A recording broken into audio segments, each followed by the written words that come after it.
जय गुरुदेव। और दोस्तों, मेरे चैनल सीधे साबर मंत्र में आपका एक बार फिर से हार्दिक स्वागत है।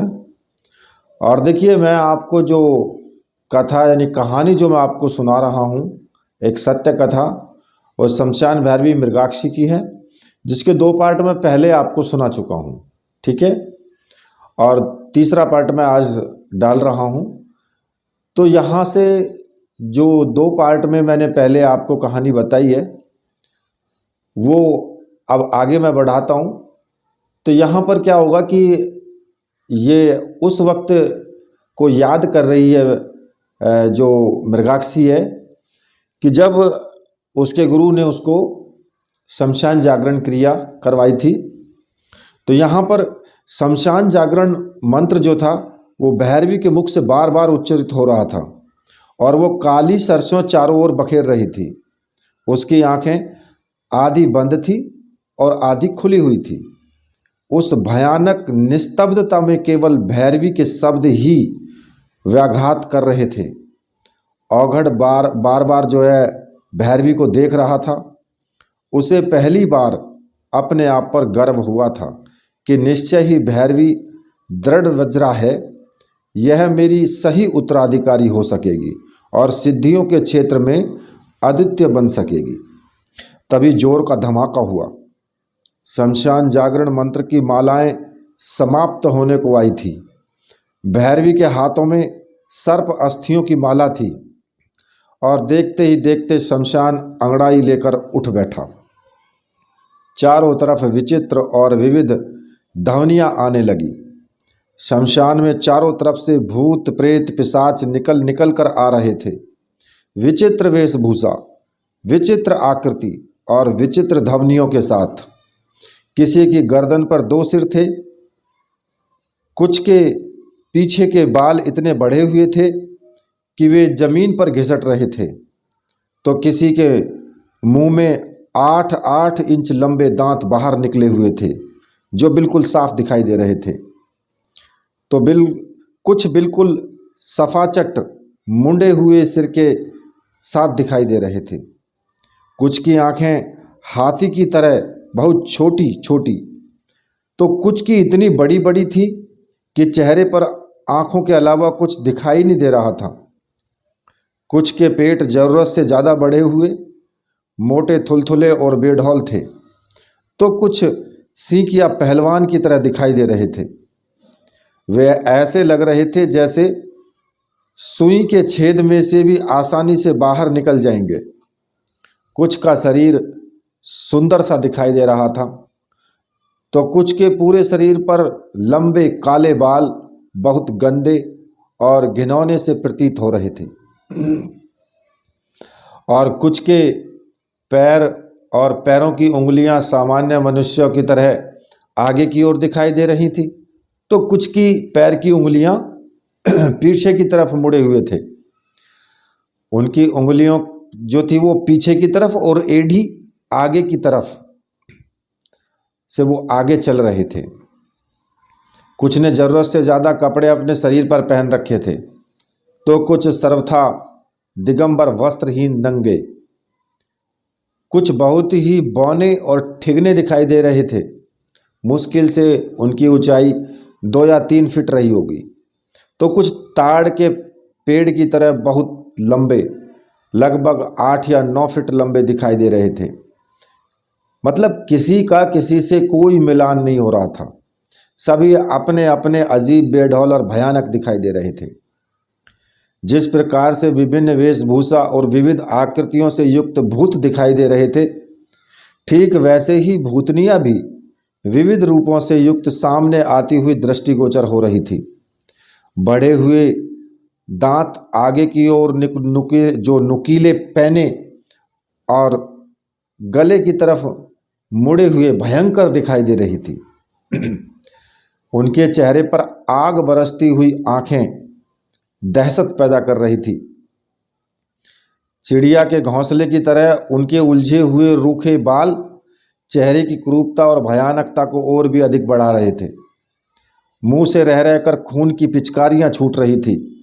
सारा शरीर नंगा सा बहुत ही गंदा और घिनौना प्रतीत हो रहा था।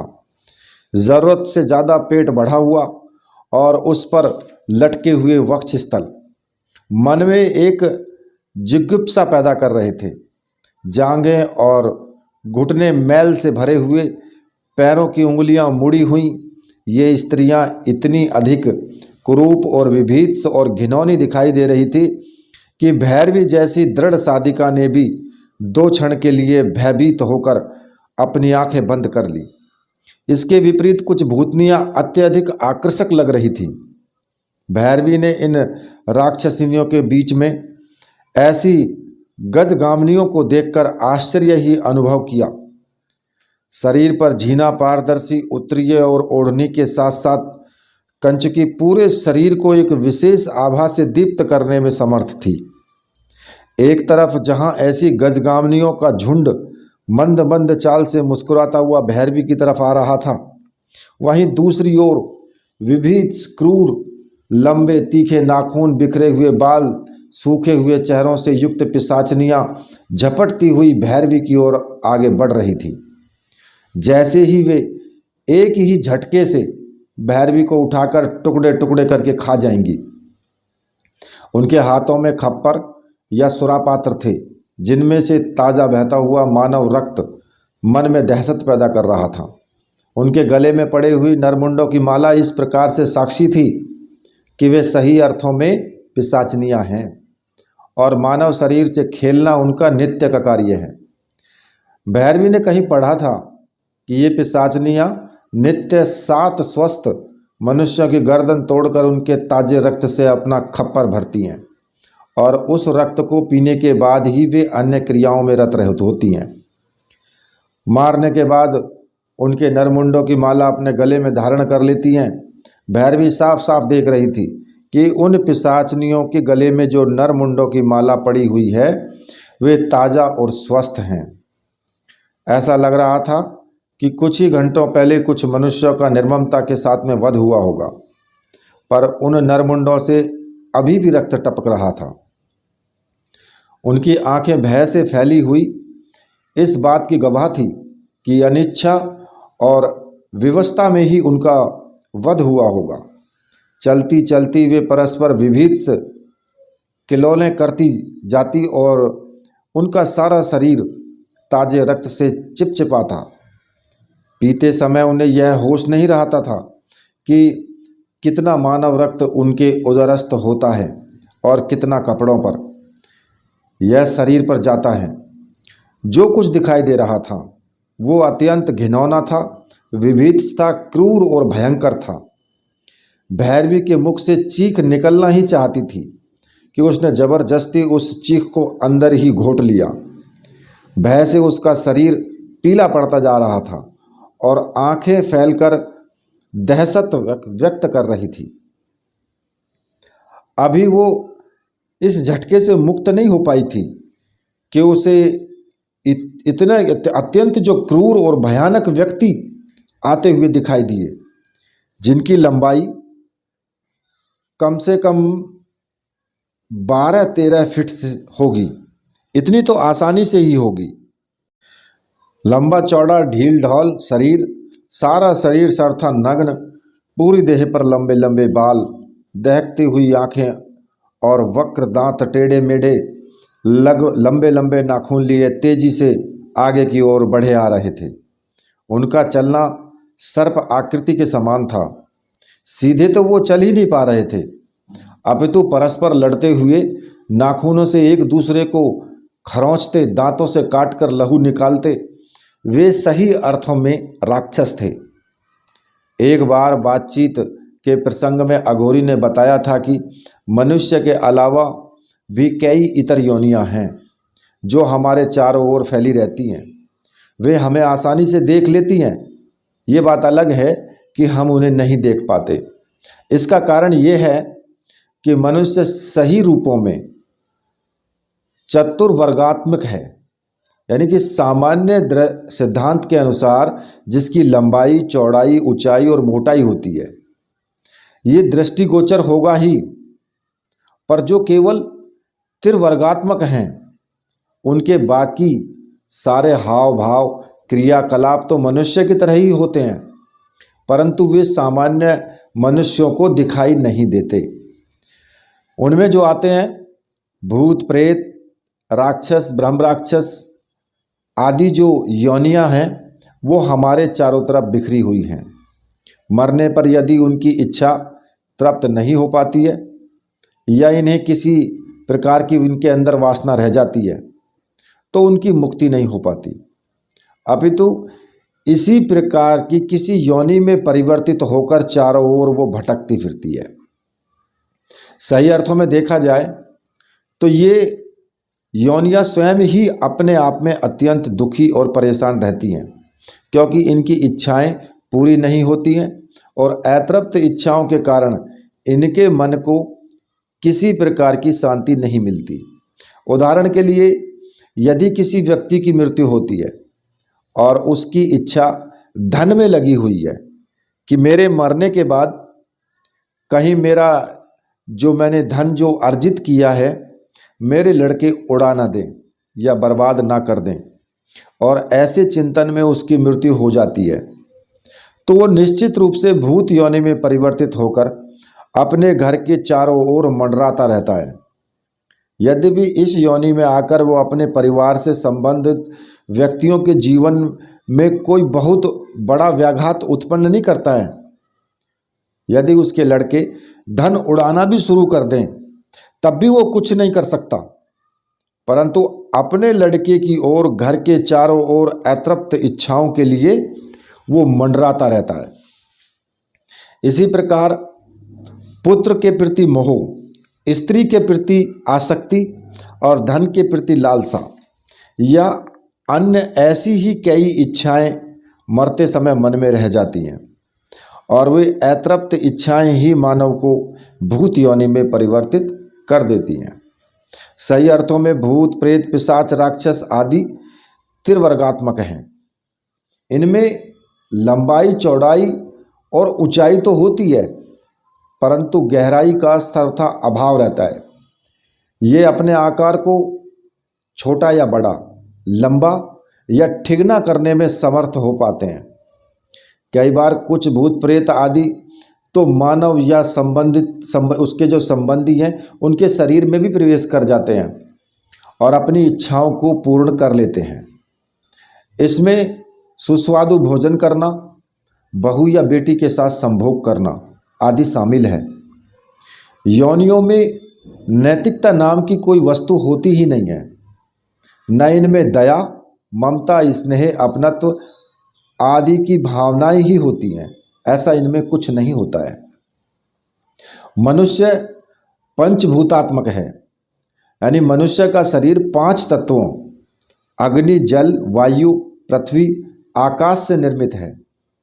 इसमें भूमि तत्व सबसे अधिक है, इसलिए वह जमीन से चिपका हुआ चलता है। और मानवोत्तर जो योनियां हैं उनमें भूमि तत्व का सर्वथा लोप होता है। जो मानवों से अलग जो ये भूत प्रेत पिशाच योनियां होती हैं इनमें भूमि तत्व नहीं होता है, जिसके फलस्वरूप इन्हें गुरुत्वाकर्षण शक्ति नहीं भेद पाती और वायु के समान एक स्थान से दूसरे स्थान पर कुछ ही क्षणों में पहुंचने में ये सक्षम हो पाते हैं। अच्छा, इन योनियों में भी कई वर्ग होते हैं। इनमें भूत प्रेत पिशाच राक्षस ब्रह्म राक्षस आदि भी एक दूसरे से लड़ते झगड़ते रहते हैं। देश भावना इनमें भी जरूरत से ज़्यादा होती है। एक ही योनि के ये लोग परस्पर लड़ते भी रहते हैं। प्रेम स्नेह का सर्वथा अभाव इनमें पाया जाता है। भूत से ज़्यादा जो विभीत्स और क्रूर प्रेत योनि होती है और इससे भी ज़्यादा जो है भयंकर और दुष्ट राक्षस योनि कही गई है। और जो सर्वाधिक विभीत्स, भयानक, क्रूर और दुष्ट योनियों को जो है ब्रह्म राक्षस कहा जाता है। भैरवी ने जब भूतों और प्रेतों के काफिलों को आते हुए देखा तो वो अपने आप में संयत बनी रही, परंतु जब लंबे चौड़े ढील ढोल वाले प्रेतों को आते हुए देखा तो उसका रहा सहा धैर्य भी समाप्त हो गया। इनमें लंबे तो लगभग सभी थे, परंतु उनकी आकृति इतनी अधिक भयानक और डरावनी थी कि भैरवी की जगह यदि और कोई महिला या साधक भी होता तो निश्चय ही वह दहशत से मर चुका होता। भैरवी ने तो इतने समय तक शमशान में रहकर साधनाएं की थी, उच्च कोटि के मंत्रों का जाप किया था और अपने आप को संयत बनाने की कला सीखी थी, पर इन प्रेतों को देख करके भैरवी भी विचलित हो गई थी। भैरवी ने मन ही मन अपने आप को दृढ़ करने का प्रयत्न किया। उसने स्वयं कहा, यही क्षण परीक्षा का है। यदि तुम यह क्षण चूक गई तो साधना में पीछे रह जाओगी। हिम्मत और हौसले की जरूरत है। और फिर जहां वह बैठी हुई थी उसके चारों ओर तो सुरक्षा रेखा खींची हुई थी। ये भले ही आवें परंतु तेरा अहित नहीं कर पाएंगे। इसीलिए जो भी व्यक्ति शमशान जागरण करते हैं ना, उनको हमेशा सुरक्षा चक्र खींच करके ही शमशान का जागरण करना चाहिए, अन्यथा वहाँ पर चोट हो जाएगी बहुत बुरी, वहाँ वो व्यक्ति जिंदा नहीं रह पाएगा। फिर ये मैं आपको बता रहा हूँ। परंतु अपने आप को समझना अलग बात है और उस वातावरण में अपने आप को संयत रखना अलग। उन प्रेतों ने जो उपद्रव किया, जो भयानकता दिखाई, उसे देखकर तो अच्छे अच्छों के छक्के छूट जाते। कुछ प्रेतों ने तो पूरे के पूरे पेड़ को ही जड़ से उखाड़ कर कंधे पर डाल रखा था। गले को दांतों से काटकर छोटा सा छेद बनाकर चलते चलते ही उसका सारा खून पी रहे थे। सभी प्रेत चिल्लाते चीखते एक दूसरे को मारते, खून निकालते, खून पीते और तांडव करते दिखाई दे रहे थे। भैरवी का मंत्र बराबर चालू था। शमशान धीरे धीरे जागृत हो रहा था। उन प्रेतों ने भैरवी की तरफ अंगारे जैसी आंखें उठाकर देखा और होठों पर जीभ फेरने लगे, जैसे उन्हें ताज़ा और कोमल मांस का ढेर सामने दिखाई दे गया हो। उनमें से कुछ प्रेत लंबे लंबे बाल, भाले और चाकू जैसे अस्त्र लिए हुए तेज गति से लपकते हुए भैरवी की ओर बढ़े। उनके सीने में लपलपाते हुए चाकू भौंकने ही वाले थे कि भैरवी की आंखें चीख के साथ बंद हो गई। दूसरे ही क्षण भैरवी ने अपने आप को संयत किया। पास बैठे औघड़ ने ही की ओर उसने कनखियों से देखा, जबकि जो औघड़ था, जो उनका गुरु था, ये पास बैठा हुआ था उस वक्त में। तो उसने जो पास में औघड़ बैठा था उसकी ओर कनखियों से देखा तो वो अपने आसन पर स्थिर चित्त बैठा हुआ था। आंखें खुली हुई थी और अपलक दृष्टि से वह सामने की ओर निष्प्रह भाव से प्रेत लीला देख रहा था। भैरवी के मन को एक क्षण के लिए संतोष ही हुआ कि चलो, उसके गले से निकली हुई चीख औघड़ ने नहीं सुनी है। यदि सुन लेता तो निश्चय यह साधना बंद करवा देता और डेरे पर चलने के लिए कहता। वह किसी भी प्रकार से इस अवसर को खोना नहीं चाहती थी। वह औघड़ के सामने अपने आप को कमजोर या कायर प्रदर्शित नहीं करना चाहती थी। उसने कुछ ही क्षणों में अपने आप को संयत कर लिया और उसी गति से शमशान जागरण मंत्र बुदबुदाने लगी। अब तक आधे से ज़्यादा शमशान जागृत हो चुका था। तभी उसने जोर का कोलाहल सुना। उसकी एकाग्रता भंग हुई। उसने देखा कि पहाड़ के पहाड़ उसकी तरफ सरकते हुए आ रहे हैं। प्रेतों से भी ज़्यादा भयंकर, विभीत और लंबे चौड़े ढील ढाल वाले कुछ व्यक्ति आते हुए दिखाई दे रहे हैं, जिनका पहाड़ की तरह शरीर था और पैर पीछे की ओर मुड़े हुए थे। उसने अपने मन में राक्षसों की जो कल्पना की थी वे वैसे ही थे। उसने मन में सोचा कि अवश्य ही राक्षस होंगे।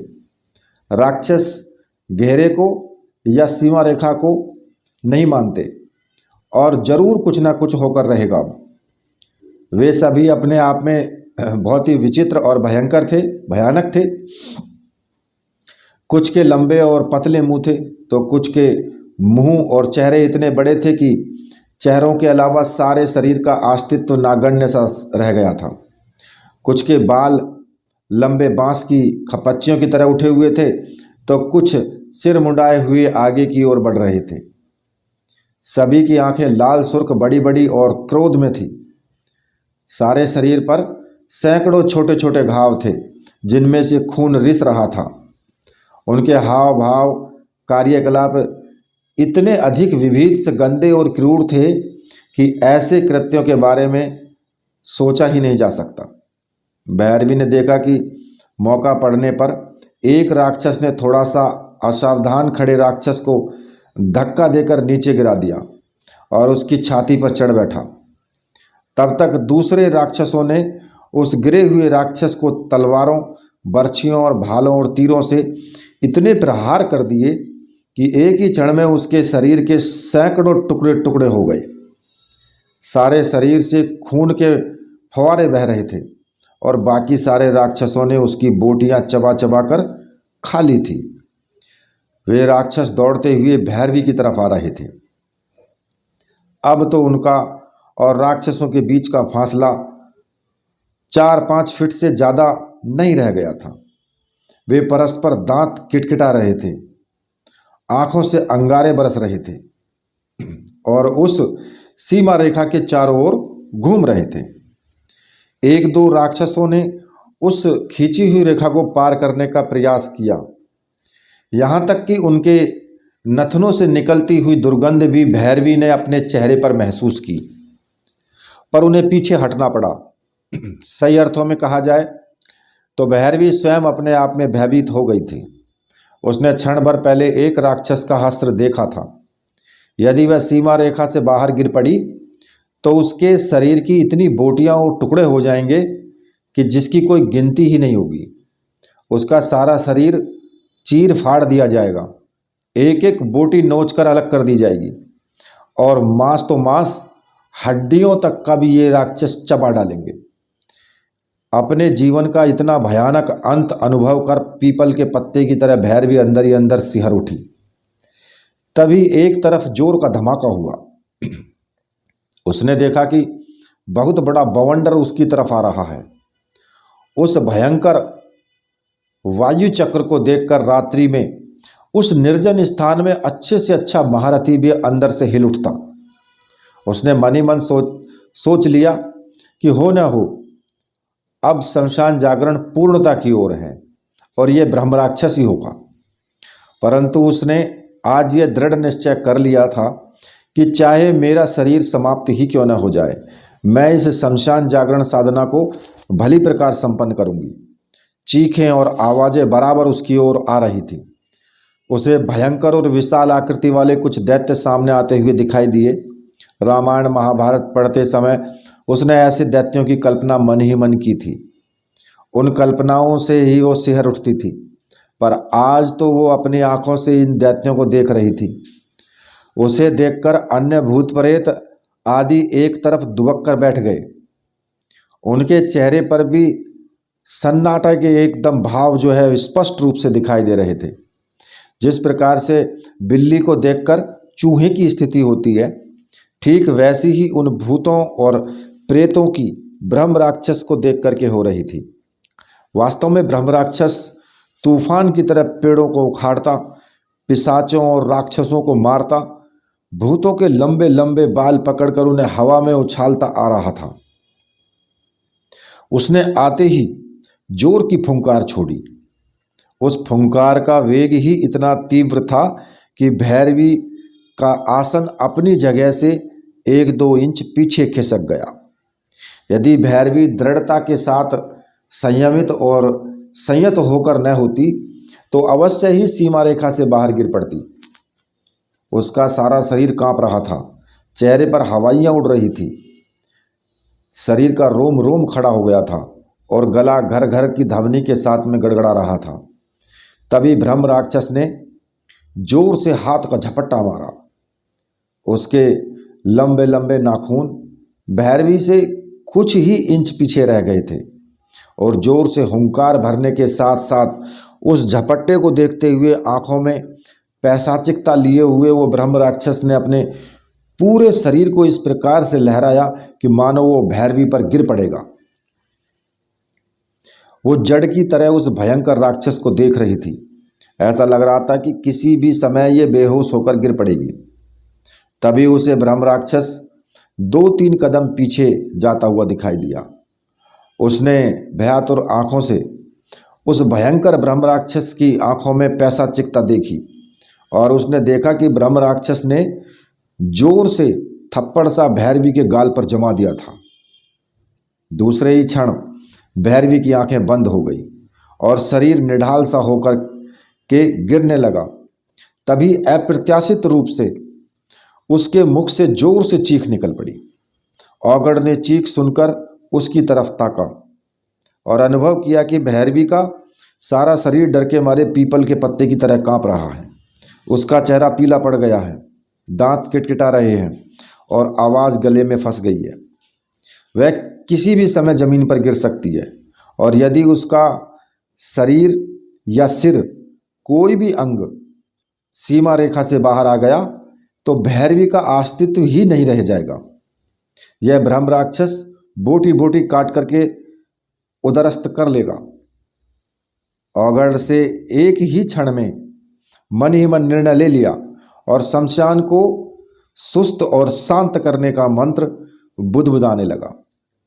ओम नमो वीर बेताल अंजनी समुदाय प्रकट विक्रम वीर देव दैत्य दानव यक्ष राक्षस ग्रह बंदनाय भूत ग्रह प्रेत ग्रह पिशाच ग्रह सांपनी ग्रह डाकनी ग्रह कामनी ग्रह ब्राह्मणी ग्रह। खैर मैं यहाँ पर पूरा नहीं बताऊंगा। और धीरे धीरे शमशान जो था वो शांत होने लगा। ब्रह्म राक्षस पीछे की ओर लौट पड़ा। उसके जाते ही अन्य भूत और प्रेतों ने राहत की सांस ली और वे भी पीछे की ओर मुड़ने लगे। मात्र 5-10 मिनट में सारा शमशान खाली हो गया। औगड़ ने आगे बढ़कर कांपती हुई भैरवी को अपनी बाहों में थाम लिया। भैरवी अब पहले की तरह संयत थी। उसकी दृढ़ संकल्प शक्ति स्पष्ट दिखाई दे रही थी कि इतना होते हुए भी उसने अपने शरीर को जमीन पर गिरने नहीं दिया। उसके हाथ की माला छुटकर जमीन पर नहीं गिरी और होठों से निकलते हुए शब्दों में व्यवधान नहीं आया था। उसने आंखें खोली, जरा स्वस्थ और संयत हुई। उसने अनुभव किया कि उसका शरीर औगड़ की बाहों में है। औगड़ ने उसकी पीठ को थपथपा करके शाबाशी भरी थपकी दी और कहा कि वास्तव में तुम बहुत मजबूत और दृढ़ निश्चय वाली साधिका हो। मैं भी जब पहले पहले अपने गुरु के साथ शमशान जागृत किया करने के लिए आया था तो बेहोश होकर के गिर पड़ा था, पर तुमने तो अपने आप को बराबर संयत बनाए रखा। इसमें कोई दोहराए नहीं कि तुम योग्य हो, तेजस्वी साधिका हो और एक दिन अपने गुरु से भी आगे बढ़ सकोगी। पर औगड़ ने शायद यह स्वप्न में भी नहीं सोचा था कि जिस कामनी मूर्ति को वो तराश रहा है वही एक दिन वज्र की तरह उसके सामने आकर के खड़ी हो जाएगी और चुनौती दे देगी। शमशान जागरण के बाद तो भैरवी बहुत आगे बढ़ गई थी और औगड़ ने उसको क्या क्या नहीं सिखा दिया था। अपनी गुप्त से गुप्त क्रियाएं और गुप्त साधनाएं भी उसे पूर्ण मनोयोग के साथ में उसने सिखा दी थी। आज निश्चय ही वो औगड़ से टक्कर लेने में समर्थ है और यदि वो अपने आप पर तुल जाए तो औगड़ को 4 कदम पीछे सरका सकती है। पर आज उसे जीवन में अपमान का कड़वा घूंट पीना पड़ा। शायद पहले कोई ऐसी घटना नहीं घटी होगी और न ही किसी के हाथों इस प्रकार अपमानित होना पड़ा होगा। उसने गरज कर कहा कि तूने मेरे गाल पर थप्पड़ लगा दिया है। मैं अपने गुरु बटुकनाथ की सौगंध खाकर प्रतिज्ञा करता हूँ कि जब तक मैं तेरा सर्वनाश नहीं कर दूंगा, तेरी बोटी बोटी काट कर महाकाल भैरव को समर्पित नहीं कर दूंगा, तब तक चैन से नहीं सोऊंगा और ना ही अन्न ग्रहण करूंगा। और ऐसा कहते कहते उसने अपना हाथ यज्ञ कुंड में दहकती हुई अग्नि के बीच डालकर 4-6 अंगारे उठा लिए और क्रोध के मारे अपनी मुट्ठियों में मसलते हुए उसने चीख कर आगे कहा कि भैरवी, तूने मेरा अपमान नहीं, काल भैरव का अपमान किया है और मैं इन अंगारों को हाथ में लेकर कहता हूँ कि तेरा सर्वनाश ही मेरे जीवन का उद्देश्य होगा। और उसने पास में पड़े हुए चषक पात्र में से सुरा लेकर अग्नि को समर्पित कर दी। फिर व्यालील मंत्र पढ़ता हुआ बोला, वो 10 दिशाएं और दिग्पाल सुन लें, मैं काल भैरव को जब तक इसकी बलि नहीं दूंगा तब तक अन्न स्वीकार नहीं करूंगा। मैं थोड़ा संभल चुका था, मैं तनकर खड़ा हो गया था। मैंने वो निश्चय कर लिया था कि इस औघड़ से यदि जूझना है तो निश्चय ही भिड़ जाऊंगा। मेरी आंखों में चिंगारियां थी और यह विश्वास था कि मैं थोड़ा बहुत योगदान अपनी प्राण रक्षिका को मैं दे सकूंगा। भैरवी ने एक क्षण के लिए मेरी ओर देखा और फिर सामने दृष्टि डाली। सभी भैरव भैरविकाएं जो पीछे की ओर सरक गए थे, उन्होंने सोच लिया है कि जो खेल प्रारंभ हुआ है उसमें किसी न किसी का सर्वनाश निश्चित है। पर साथ ही साथ उसने शायद उन्हें आश्चर्य भी हो रहा था कि औघड़ के इतने तीक्ष्ण प्रहारों से यह कैसे झेल गई। औघड़ ने आग्नेय दृष्टि से भैरवी की ओर देखा और महाकाल के यज्ञ कुंड के पास ही दक्षिण दिशा की ओर मुंह करके वो बैठ गया। दाहिने हाथ की ओर सुरा पात्र था। बैठे बैठे ही उसने 2-3 लीटर तीव्र जो शराब थी अपने हलक के नीचे उतार दी। बाकी जो बची थी उसे अपने सिर पर डाल करके पूर्ण शमशान भैरव बन गया। भयंकर आवाज में औघड़ ने कि उस संकल्प शक्ति को भैरवी ने सुना था। यह तो समय ही बताएगा कि कौन किसका सत्यानाश कर सकता है, परंतु इतना होने पर भी वो मन के किसी कोने में कांप रही थी। निश्चय ही औघड़ ज़्यादा समर्थ और सशक्त था।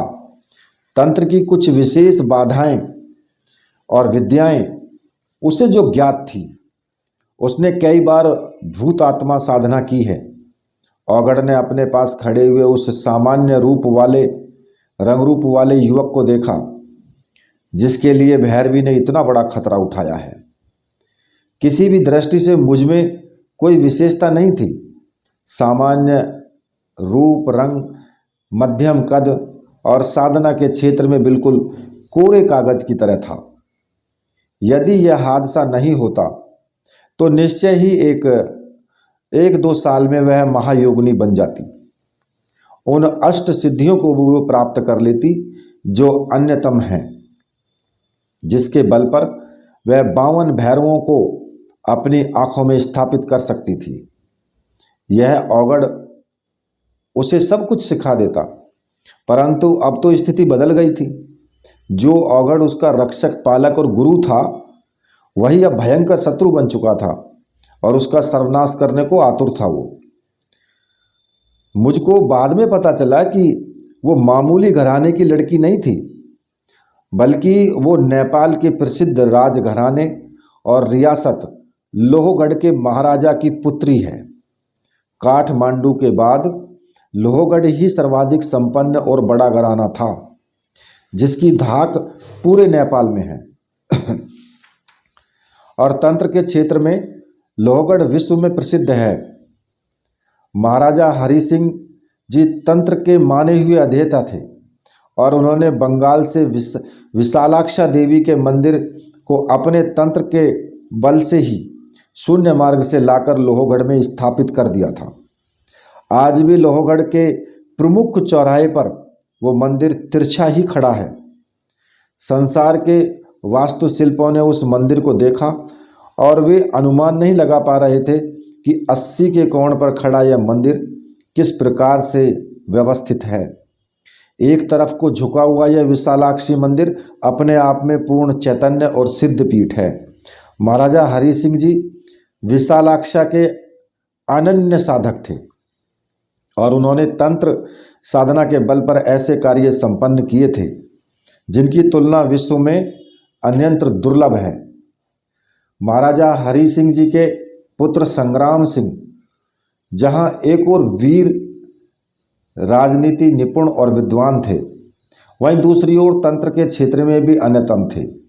कहते हैं कि रात रात भर में विशालाक्षी मंदिर में सिद्ध पीठ पर बैठकर अपने हाथों में विशालाक्षी को आहुति देते और वह उन आहुतियों को अपने हाथों में स्वीकार करती।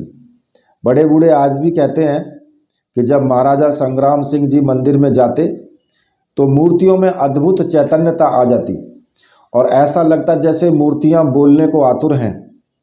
कुछ वृद्ध लोगों ने तो यहाँ तक कहा कि आरती के बाद योग के समय संग्राम सिंह जी खुद ग्रास विशालाक्षी के मुंह में देते और वो स्वीकार करती उस ग्रास को। जीवन के उत्तरार्ध में तो संग्राम सिंह जी ने अपने पुत्र हमीर सिंह जी को राज्य काज जो है सौंप करके पूरी तरह से तंत्र के क्षेत्र में वो निमग्न हो गए थे। उनके इष्ट 52 भैरव थे और उन्होंने सभी भैरवों को सिद्ध किया था। उनके संकेत पर भैरव नृत्य करते और वो स्वयं उनके साथ ही भैरव बन जाते। विशालाक्षी मंदिर के पश्चिम में उन्होंने मुंड ग्रह बनाया था।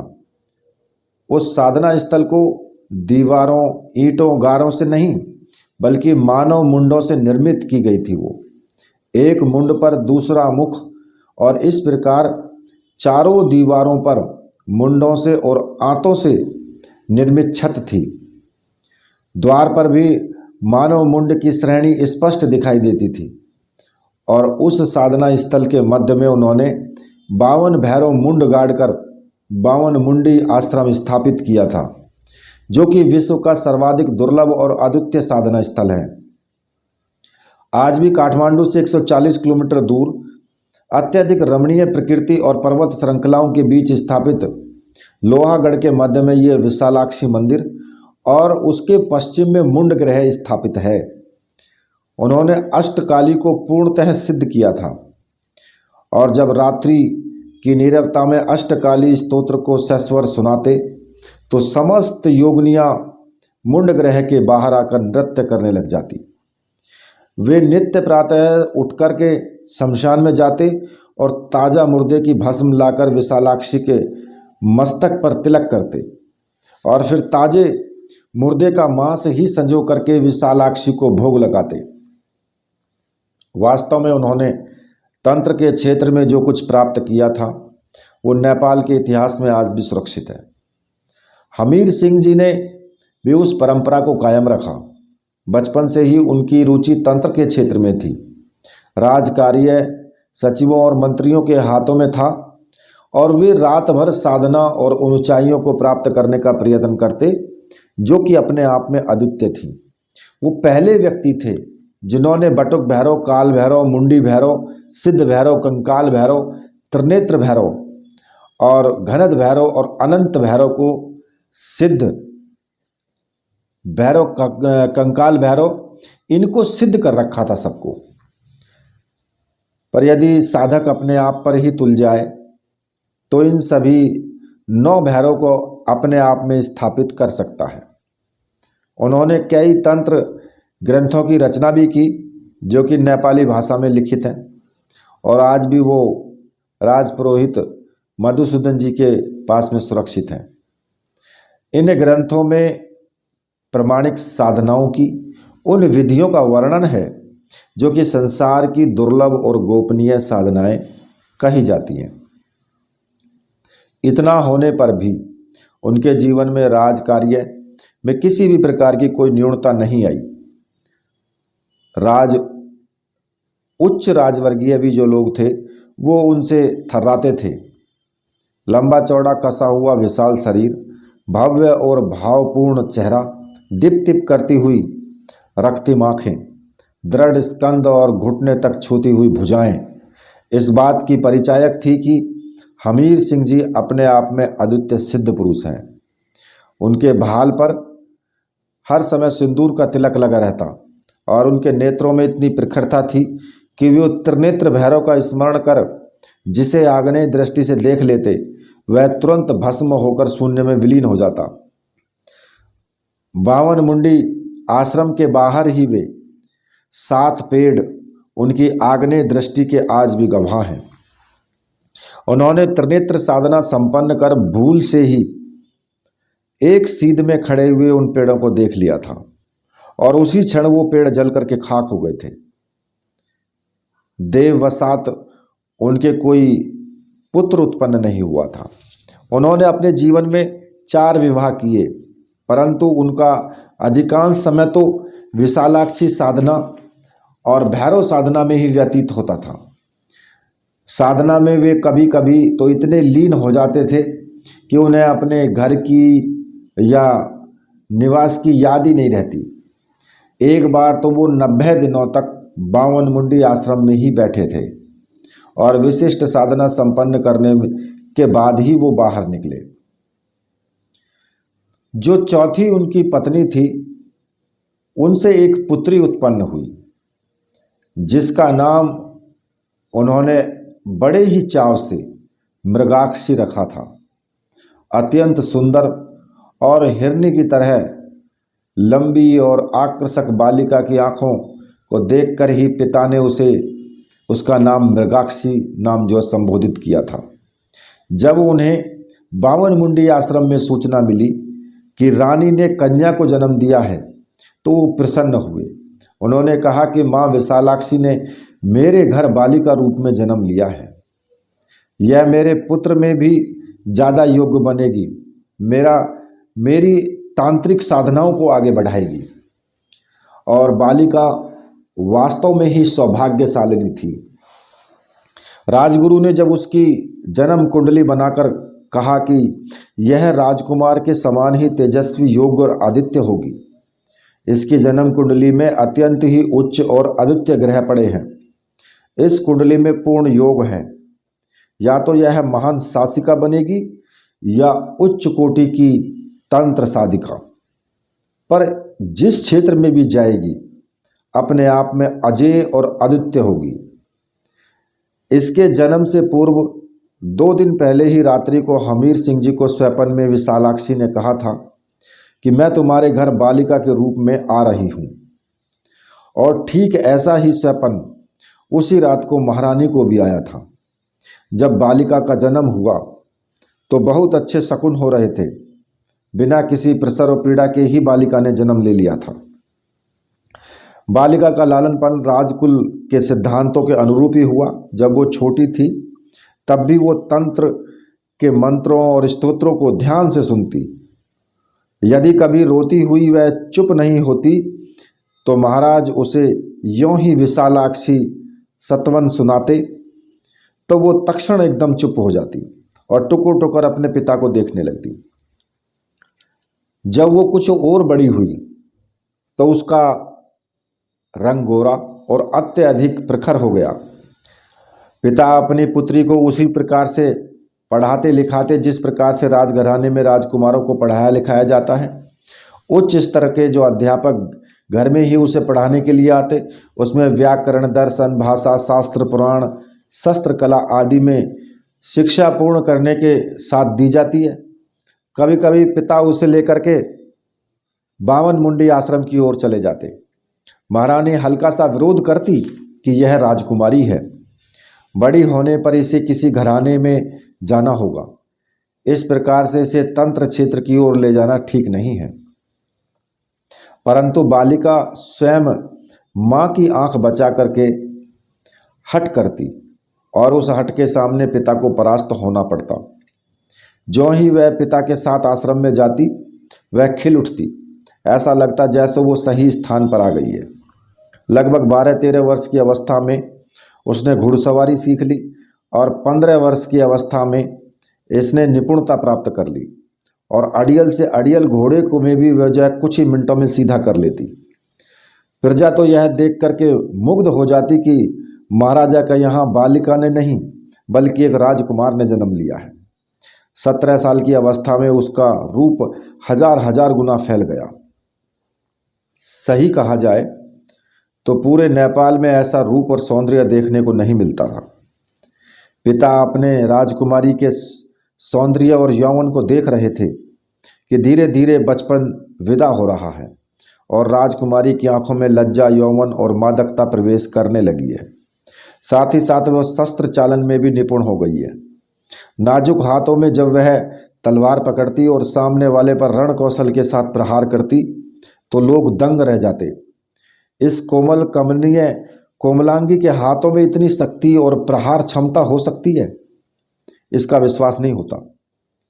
इसमें इतनी अधिक फुर्ती थी कि सामने वाला जब तक कुछ निर्णय लेता तब तक वो पलट करके उस पर वार कर देती। संगीत का उसे असाधारण ज्ञान था।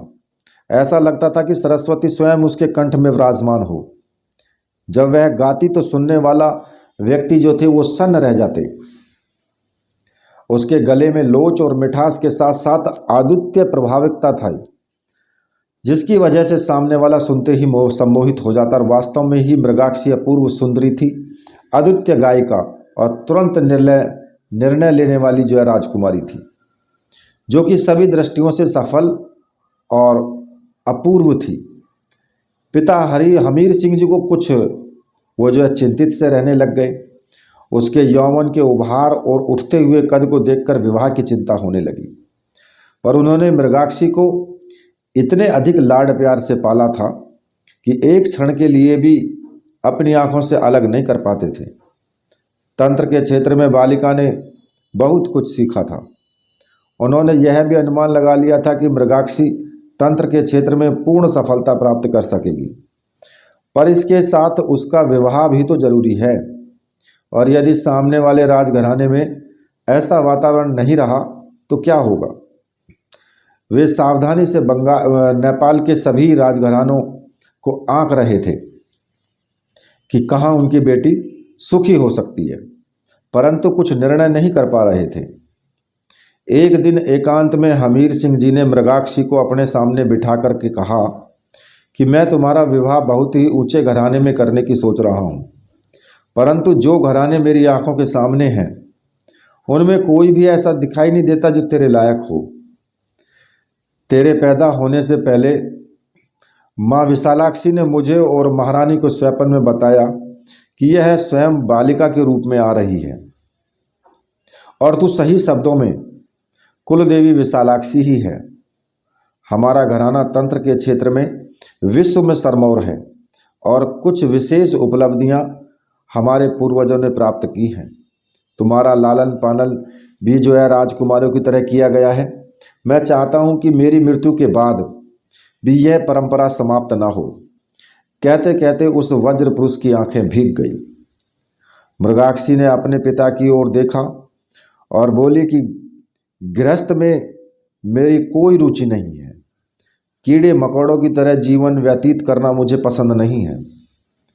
राजघराने के षड्यंत्रों में मैं उलझना नहीं चाहती। मेरी इच्छा तो तंत्र के क्षेत्र में कुछ अपूर्व और अद्वितीय करने की है। मैं तंत्र के उन आयामों को छूना चाहती हूँ जो अभी तक अस्पर्श रहे हैं। आप निश्चिंत रहें, आपकी पुतनी आपके घरानों की परंपराओं को किसी भी दृष्टि से न्यून नहीं रहने देगी। इसके कुछ ही दिनों बाद महाराजा हमीर सिंह जी का शरीर जो था वो पूर्ण रूप से शांत हो गया।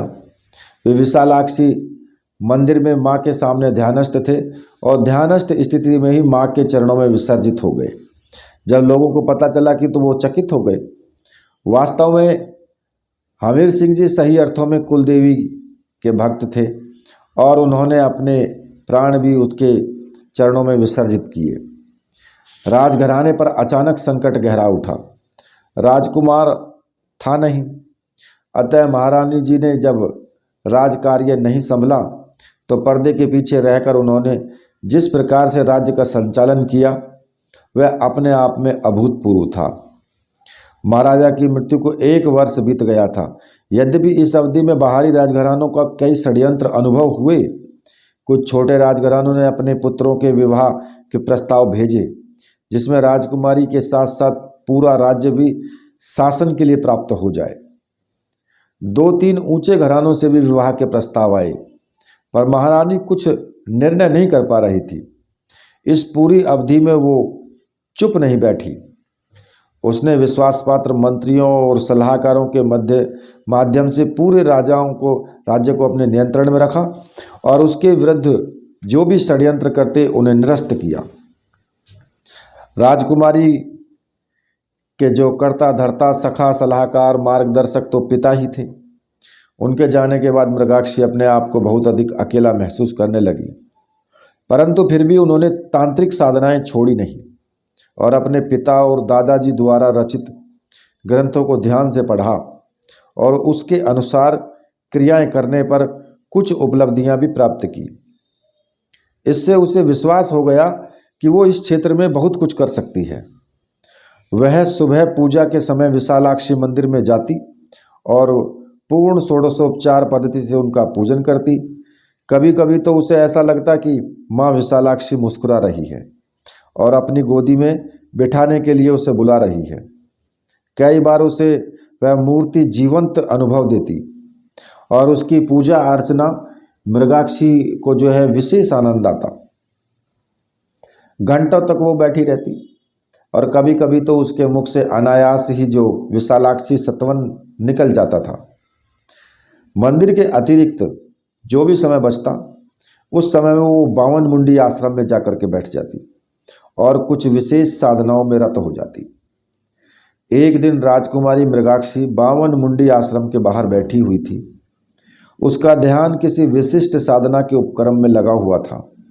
तभी उसके कानों में धनुष के टंकार की तरह शब्द सुनाई दिए, जय बाबा बटुकनाथ की।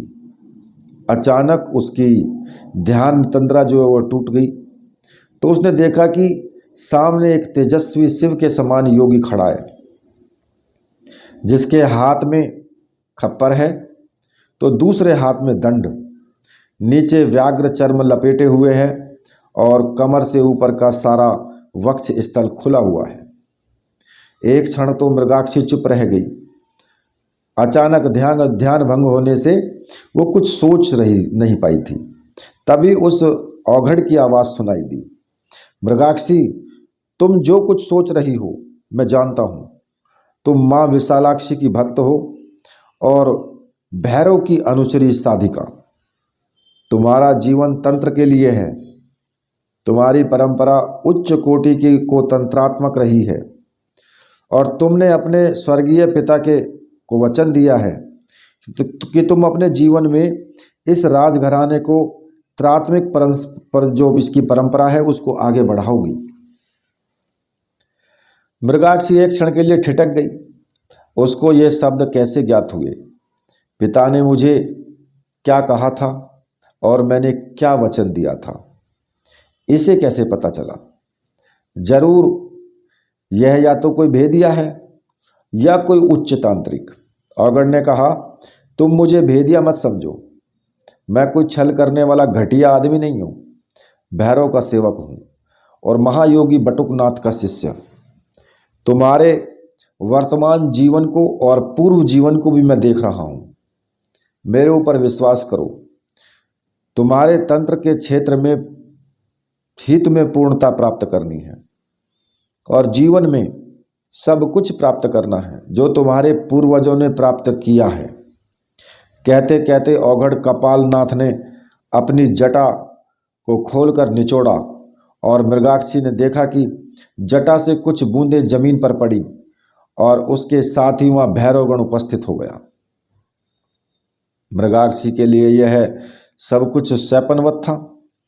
उसने दुर्गा सप्तशती में रक्त बीज के बारे में तो पढ़ा था कि जब उसने रक्त की एक बूंद जमीन पर गिरती तो एक नया दैत्य उपस्थित हो जाता, पर आज वो प्रत्यक्ष देख रही थी कि औघड़ ने अपनी जटा को खोल करके निचोड़ा तो एक बूंद पानी की जमीन पर गिरते ही भैरव गण जो था वो साक्षात स्वरूप में प्रकट हो गया। भैरवगण पूरे 6 फीट का उपस्थित होते ही आज्ञा प्राप्त करने के उद्देश्य से विनीत भाव से एक तरफ खड़ा था। मृगाक्षी को कुछ समझ में नहीं आ रहा था। उसने हिम्मत कर उस नव उत्पन्न भैरवगण से पूछा कि तू कौन है? उसने उत्तर दिया, कपालनाथ प्रसूत भैरवगण। फिर कपालनाथ भैरव की तरफ हाथ जोड़ करके बोला। जो भैरवगण था वो कपालनाथ की तरफ हाथ जोड़ करके बोला कि क्या आज्ञा है स्वामी। कपालनाथ ने उससे कुछ बोले नहीं।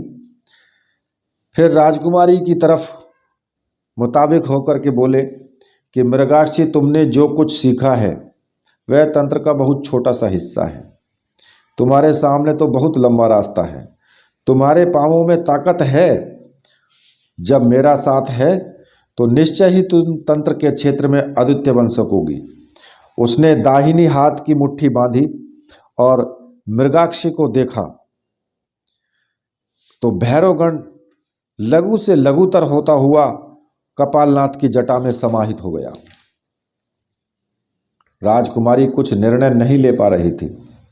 वह तो उसके मन में स्पष्ट था कि विवाह नहीं करना है, पर तंत्र के क्षेत्र में अद्वितीय प्राप्त करनी है। पर यह कुछ भी स्पष्ट नहीं था कि उसे जीवन में कौन सिखाएगा, उसका पथ प्रदर्शक कौन बनेगा, कौन उसे तंत्र की ऊंचाइयों तक पहुंचाएगा। उसने अपने आप को पूर्णता के साथ माँ विशालाक्षी के चरणों में छोड़ दिया था। माँ अपने आप निर्णय लेगी और समय आने पर अवश्य पथ प्रदर्शन करेगी।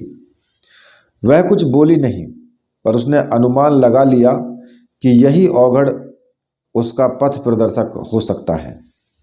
शायद माँ विशालाक्षी ने इसे भेजा हो। इसमें तो कोई दौराय है ही नहीं कि यह साधारण औघड़ नहीं है। तंत्र के क्षेत्र में कुछ उपलब्धियां इसके पास अवश्य हैं। इसने 2 क्षण पहले ही जो कुछ किया है वो अपने आप में अन्यतम है। इसने मेरे मन की बातें जान ली और यह भी बता दिया कि मैं जीवन में क्या कर सकती हूँ। अब वो सीधी माँ विशालाक्षी के गर्भगृह में चली गई और उसके चरणों में बैठ गई। बोली, माँ, क्या आज्ञा है तुम्हारी? मैं तंत्र के क्षेत्र में इसके साथ आगे बढ़ जाऊं? जिसने माँ के चेहरे की तरफ देखा उसने, और माँ के ही हाथ से एक पुष्प नीचे मृगाक्षी के हाथों में आ गया। माँ ने आज्ञा दे दी। पुष्प इसका साक्षी है और उसका दृढ़ निश्चय हो गया। यह औघड़ की तंत्र के क्षेत्र में पथ प्रदर्शक बन सकता है। जीवन भर के लिए नहीं तो कुछ समय तक के लिए तो रास्ता दिखाई सकता है। बाद में तो मेरी कुछ परंपराएं और माँ विशालाक्षी अपने आप मेरा पथ प्रदर्शन करेगी। मुझे प्रकृति के उन रहस्यों को प्राप्त कर लेना है जो सर्वथा अज्ञात हैं। माँ के चरणों को भक्ति भाव से स्पर्श करके गर्भगृह से बाहर आई और मंदिर के बाहर उसी स्थान पर वो औघड़ खड़ा था जहाँ वह छोड़ आई थी। औघड़ ने कहा, माँ से पूछ आई? माँ ने अवश्य ही अनुमति दी होगी। तुम्हारा यही पथ है। मुझे पराम्बा ने ही तुम्हें लेने के लिए भेजा है। जीवन के किसी एक भाग तक मैं अवश्य ही तंत्र के क्षेत्र में तुम्हारा पथ प्रदर्शन करूंगा। यही पराम्बा आद्य शक्ति की आज्ञा है। उसे एक क्षण के लिए विचार आया कि माँ से अनुमति ले लूं, घर जाकर राजमाता को अपने जाने की सूचना तो कम से कम दे ही दूं।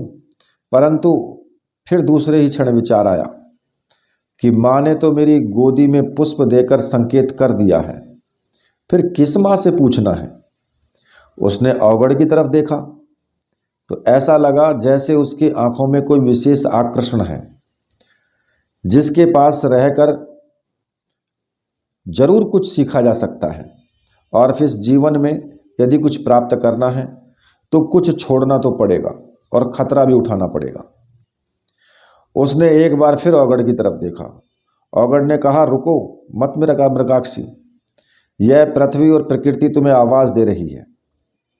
यह पथ दोनों हाथ फैलाए तुम्हारे स्वागत के लिए तत्पर है और ये 10 दिशाएं उन्मुक्त भाव से विजय माल पहनने के लिए आतुर हैं। मैं तुम्हें लेने आया हूँ, तुम्हें मेरे साथ चलना चाहिए। कहते कहते औघड़ ने आगे कदम बढ़ा दिए और वो भी यंत्र चलित सी उसके पीछे पीछे चल पड़ी। रास्ते भर औघड़ ने कुछ नहीं कहा, न उसने कहीं पर संयम को शिथिल होने दिया। मृगाक्षी कुछ क्षणों के लिए तो सहमी थी, पर चारों तरफ से रात घिर आई थी। परंतु उसके मन की आशंकाएं निर्मूल निकली जब उसने देखा कि औघड़ उससे काफी दूर जाकर लेटा है। वह इस औघड़ के साथ गोरखनाथ मंदिर से आगे इस महाशमशान में आ पहुंची थी। यही औघड़ का निवास है, यही उसका साधना स्थल है और यहीं पर उसने कपालमत भैरव की स्थापना कर उसका सिद्ध पीठ बनाया है। महाशमशान तो तंत्र का सिद्ध स्थल और भैरव का रम्य स्थल होता है। महाकाली यहीं पर अपना श्रृंगार करती है। तारा यहीं अपने गलों में मुंडमाला पहन करके नृत्य करती है और षोडशी अपनी पूर्णता के साथ यहीं विचरण करती हुई प्रतीत होती है। यह स्थान जगत जननी भुवनेश्वरी का सिद्ध पीठ होता है। भैरव यहीं पर नृत्य कर काली को प्रसन्न करते हैं। छन्मस्ता यहीं पर अष्ट नृत्य प्रस्तुत करती है और धूमावती बगला सिद्ध विद्या और मातंगी का भी यही विहार स्थल है। मृगाक्षी ने देखा कि वह स्थान वास्तव में सिद्ध स्थल है। आसपास सैकड़ों कच्चे पके मकान हैं और भैरव और भैरवियाँ जो थी वो साधनारत हैं वहाँ पर। जैसा उसने अपने पिता के घर में नरमुंडों से निर्मित साधना भवन देखा था, ठीक वैसा ही वहाँ पर भी विद्यमान है। शमशान के मध्य में कई यज्ञ कुंड बने हैं जिन पर बैठे हुए साधक और भैरव साधनारत हैं। कहीं पर चमक पात्र से आहुतियाँ दी जा रही हैं तो कहीं मानव रक्त से माँ काली का सत्वन किया जा रहा है। अलग अलग यज्ञ कुंडों पर अलग अलग साधिकाएं जो हैं वो साधनाएं संपन्न हो रही हैं। उसे यह सब देख करके अच्छा सा लगा। उसने देखा कि उन सभी भैरव भैरवियों के हृदय में अवगढ़ के प्रति श्रद्धा भाव है। वह इन सब का अग्रणी और गुरु है। उसका चरित्र और विचार अत्यधिक उदात्त है। साधना के क्षेत्र में बहुत अद्भुत है। तंत्र में इसने नई विशेषताएं प्राप्त की हैं और शमशान जागरण कर अष्टाधार भैरव, व्योमकेश भैरव और भूतनाथ भैरव को प्रसन्न किया है। उसने देखा कि अधिकतर साधक साधनाओं में निरंतर अग्रसर हैं और अभी अपने आप में मगन व्यस्त और साधनारत हैं। नई भैरवी को अपने मध्य में पाकर के शमशान में जो स्थित भैरवगण को आनंद और भैरवियों को ईर्ष्या हुई। निश्चय ही वह उस आगंतुका से अद्वितीय सुंदरी और सम्मोहक व्यक्तित्व की धनी थी। एक बार फिर गुरु कपालनाथ अवगढ़ के साथ जो भैरवी आई थी उसकी आंखों में विशेष चमक थी। ऐसा उन सभी ने एक ही क्षण में अनुमान लगा लिया। अवगढ़ कपालनाथ ने मृगाक्षी को मुंड निर्मित कक्ष दिया जिसमें बैठकर वह साधना संपन्न कर सके। उसने देखा कि उस मानव मुंडों से निर्मित कक्ष के अंदर भी वंदनवार की तरह नरमुंड लटके हुए थे। कक्ष के अंदर ही सामने रक्त जिह्वा की मूर्ति स्थापित थी जिसके बारे में कहा जाता है कि उसे नित्य मानव रक्त का पान कराना आवश्यक होता है। उसके हृदय में तंत्र के प्रति तीव्र भावना थी। उसे बार बार अपने पिता के शब्द याद हो जाते कि मृगाक्षी, तुम्हें जीवन में तंत्र के क्षेत्र में बहुत कुछ करना है और हमारे घराने की परंपरा को जीवित ही नहीं बनाए रखना है अपितु इसे आगे बढ़ाना है। उसने रक्त जिह्वा को प्रणाम किया और सामने सिद्धासन पर बैठ गई। बोली, माँ, मैं तुम्हारी पुत्री हूँ। तंत्र के क्षेत्र में अद्वितीयता प्राप्त करना चाहती हूँ। सर्वथा बीहड़ पथ पर अपने पांव आगे मैंने बढ़ा दिए हैं। अब पूरी लाज तेरे हाथ में है। मृगाक्षी ने अपना सिर मां रक्त जिह्वा के चरणों में टिका दिया। उसने धीरे धीरे उस जीवन में अपने आप को ढाल लिया और बहुत ही वो कम सोती थी। रात्रि को तंत्र साधना के लिए दिव्य युग्म होता है। महाकाल की महानिशा में ही तंत्र की पूर्णता प्राप्त की जा सकती है। उसने देखा कि प्रधान अवगढ़ जो कपालनाथ था उसकी ओर स्वतः आकर्षित है। यह आकर्षण देह का भी हो सकता है और साधना का भी, पर इस बात पर उसे निश्चय उसने कर लिया था कि इस देह को सभी दृष्टियों से पवित्र बनाए रखूंगी। उसे कपालनाथ के शब्द याद हो जाए कि पराम्बा की आज्ञा से ही तुम्हें मैं लेने आया हूँ और जीवन के एक भाग तक मैं अवश्य ही तुम्हारा पथ प्रदर्शन करूँगा। इसका तात्पर्य यह है कि जीवन का दूसरा भाग अत्यधिक महत्वपूर्ण है जिसमें मेरे वास्तविक गुरु प्राप्त हो सकेंगे, जिनसे मैं पूर्ण दीक्षा प्राप्त कर सकूंगी। धीरे धीरे प्रधान अवगढ़ ने तंत्र की कुछ कठिन क्रियाओं को समझाना शुरू किया उसने अनुभव किया कि यह शरीर से ही सुंदर नहीं अपितु मन से भी उज्जवल और दिव्य है। तंत्र के प्रति इसके मन में अदम्य लालसा है। यह सब कुछ सीखना चाहती है, जल्दी से जल्दी सब कुछ प्राप्त कर लेना चाहती है। धीरे धीरे मृगाक्षी अन्य भैरवों की अपेक्षा तंत्र के क्षेत्र में तेजी से आगे बढ़ने लगी। उसने उन क्रियाओं को भली प्रकार से संपन्न कर लिया जो कठिन और अगम्य मानी जाती हैं। उसने खड़ंगमाल सिद्धि प्राप्त की, कुंडलिनी जागृत कर जिह्वा के द्वारा कपाल को स्पर्श कर अमृतीकरण को सिद्ध किया, कामदा और गण श्रेष्ठ साधना को भी संपन्न किया, शमशान जागरण भूत सिद्धि की कपालिनी क्रिया संपन्न की, शूलिनी सिद्धि की और उन क्षेत्रों में पहुंची जो कठिन साधनाएं होती हैं। अगर ज्यों ज्यों उसे समझाता जाता त्यों त्यों उसकी प्यास बढ़ती जाती। अन्य भैरव और भैरवियाँ जहाँ सारभूत साधना तक ही पहुँचे थे, वहीं यह मृगाक्षी मात्र 2 वर्षों में ही भूत भावन सिद्धि सेवित काल शमन धूम्रलोचन योगिनी सिद्धि और कपाल सिद्धि संपन्न कर भैरव को प्रसन्न कर लिया था। उसने अपने हाथों से भैरव को महाप्रसाद समर्पित किया था और भैरव ने उसे स्वीकार किया था। इतने कम समय में ऐसी स्थिति देखकर प्रधान औगड़ कपालनाथ ने कहा कि तुम निश्चय ही तंत्र के क्षेत्र में श्रेष्ठता प्राप्त करोगी, मुझे ऐसा भरोसा है।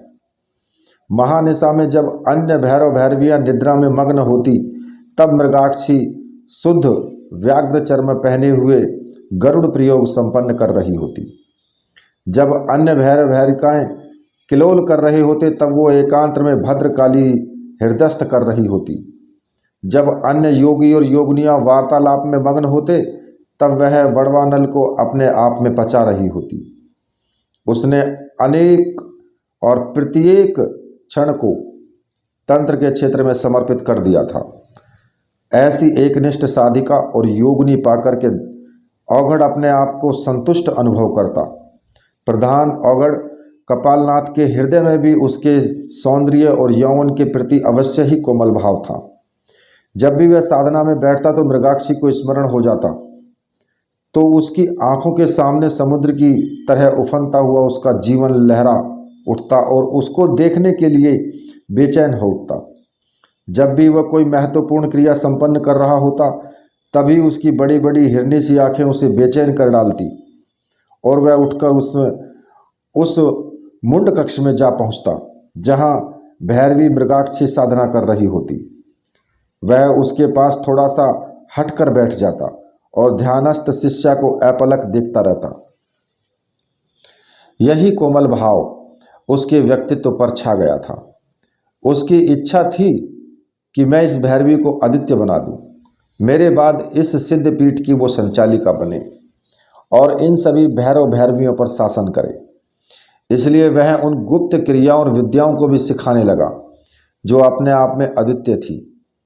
यहाँ तक कि उसने कृत्य प्रयोग भी सिद्ध करा दिया, जिसे महाप्रलय की स्थिति पर लाई जा सकती है। पर आज अचानक सब कुछ बदल गया था। ये सारी घटनाएं वहाँ खड़ी भैरवी की आंखों के सामने घूम गई। उसने देखा कि क्रोध से आग भभूका बना हुआ औगड़ कपालनाथ यज्ञ कुंड के सामने सिद्ध पीठ पर बैठ गया है। पात्र में अधिकतर सुरा महाकाल को समर्पित कर चुका है और शेष सुरा अपने सिर पर डाल करके भैरव बन चुका है। निश्चय ही वो अब छौमणी क्रिया संपन्न करेगा और यदि इसने ये प्रयोग संपन्न कर लिया तो निश्चय ही मेरे शरीर के टुकड़े टुकड़े होकर के शून्य में विलीन हो जाएंगे और सारा रक्त महाकाल के खप्पर में भरकर उसे समर्पित कर देगा। वह खुद भी नहीं समझ पा रही थी कि यह सब कुछ क्यों और कैसे हो रहा है। उसने उसे इतना सब कुछ सिखाया, तंत्र की गूढ़ क्रियाएं सिद्ध कराई, उसके सामने ही वो तन करके खड़ी हो गई। एक प्रकार से वह शत्रुवत व्यवहार कर बैठी। इस मामूली से युवक को बचाने में उसने जीवन का एक बहुत बड़ा दांव समय की शिला पर खेल दिया है और जो भी परिणाम सामने आएगा वह अपने आप में विनाश से कम नहीं होगा। उसने एक क्षण के लिए मेरी ओर देखा।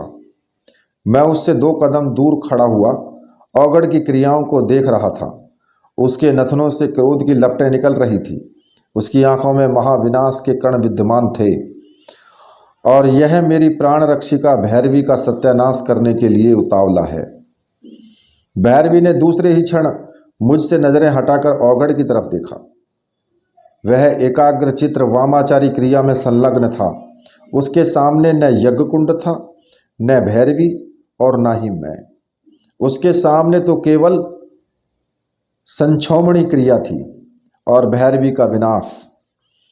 तभी भैरवी 2 कदम आगे बढ़ी और उसने अपने दाहिने पैर की ठोकर से चषक पात्र हवा में उछाल दिया और जो दूर खड़े भैरव भैरवियाँ, योगिनी और योगनियाँ सब कुछ देख रहे थे।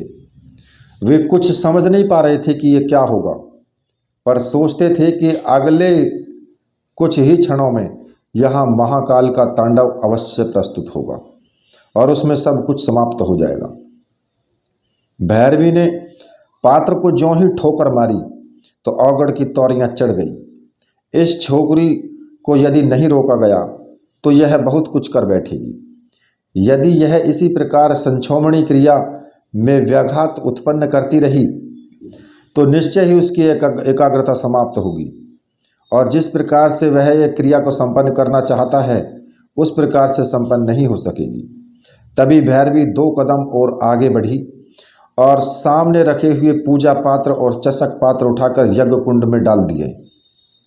उसने पास ही मानव रक्त से भरा हुआ खप्पर जमीन पर उड़ेल दिया और पैर की ठोकर से उस खप्पर को दूर हवा में उछाल दिया। वह किसी न किसी प्रकार से औगड़ को क्रोधित करना चाहती थी। तंत्र की यह मान्यता है कि विरोधी को क्रोधित कर उसे परास्त कर देना चाहिए, क्योंकि क्रोध के अतिरेक में वह जो कुछ बोलेगा, जो कुछ करेगा, वह गोपनीय नहीं रह सकेगा और जब यह स्पष्ट हो जाएगा तो सामने वाला उसकी काट तुरंत मन में सोच लेगा और क्रियान्वित कर देगा।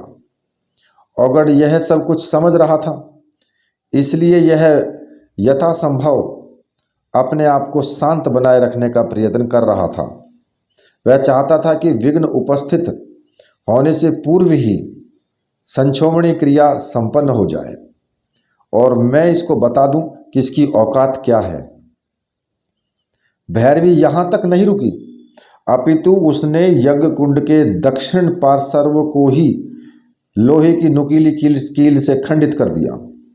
यह दक्षिण पार्श्व महाकाल का आवाहन होता है और इसी तरफ से काल से संबंधित आहुतियां समर्पित की जाती हैं। तब औगड़ अपने आपे में नहीं रहा और वह क्रोध से हुंकार भरता हुआ उठ खड़ा हुआ और दोनों हाथ हवा में लहराए और माल्य माल्य छोमणी छोमणी हुम फट कहता हुआ अपने हाथों में सरसों, काली मिर्च और लौंग के कुछ दाने लेकर अपनी आंखों के सामने मुट्ठी खोलकर आगे मंत्र बुदबुदाने लगा। इससे पहले ही भैरवी ने भी अपनी दाहिनी मुट्ठी में लौंग के कुछ दाने लिए और संक्षिप्त सा मंत्र उच्चारण करते हुए यज्ञ कुंड में डाल दिए। उन दानों का यज्ञ कुंड में गिरना था कि आग की लपटें तीव्र हो उठी, परंतु इससे पहले ही औगड़ ने बायां हाथ आगे की ओर बढ़ाकर अग्नि को शांत कर दिया। ऐसा लगा जैसे यज्ञ कुंड की अग्नि औगड़ के इशारे पर प्रज्वलित हो रही हो। अपना वार खाली होते देखकर भैरवी यज्ञ कुंड के दक्षिण पार्श्व की ओर आसन पर बैठ गई और हाथ में महिदल पात्र लेकर के उसमें सफ़ेद सफ़ेद से कुछ दाने निकाले और अपने सामने पंचकोण बना दिया।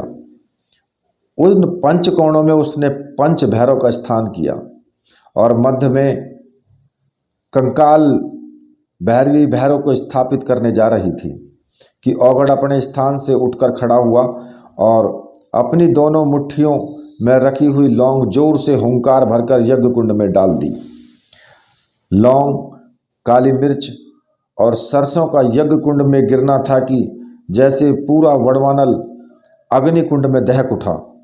भैरवी को जैसे किसी ने उछाल कर 8-10 फीट दूर फेंक दिया हो। आग की लपटें इतनी ऊंची उठी कि जैसे आकाश को ही नील जाएंगी। उस समय कुछ दिखाई नहीं दे रहा था। चारों तरफ अजीब सी गड़गड़ाहट और ध्वनियाँ सुनाई दे रही थी।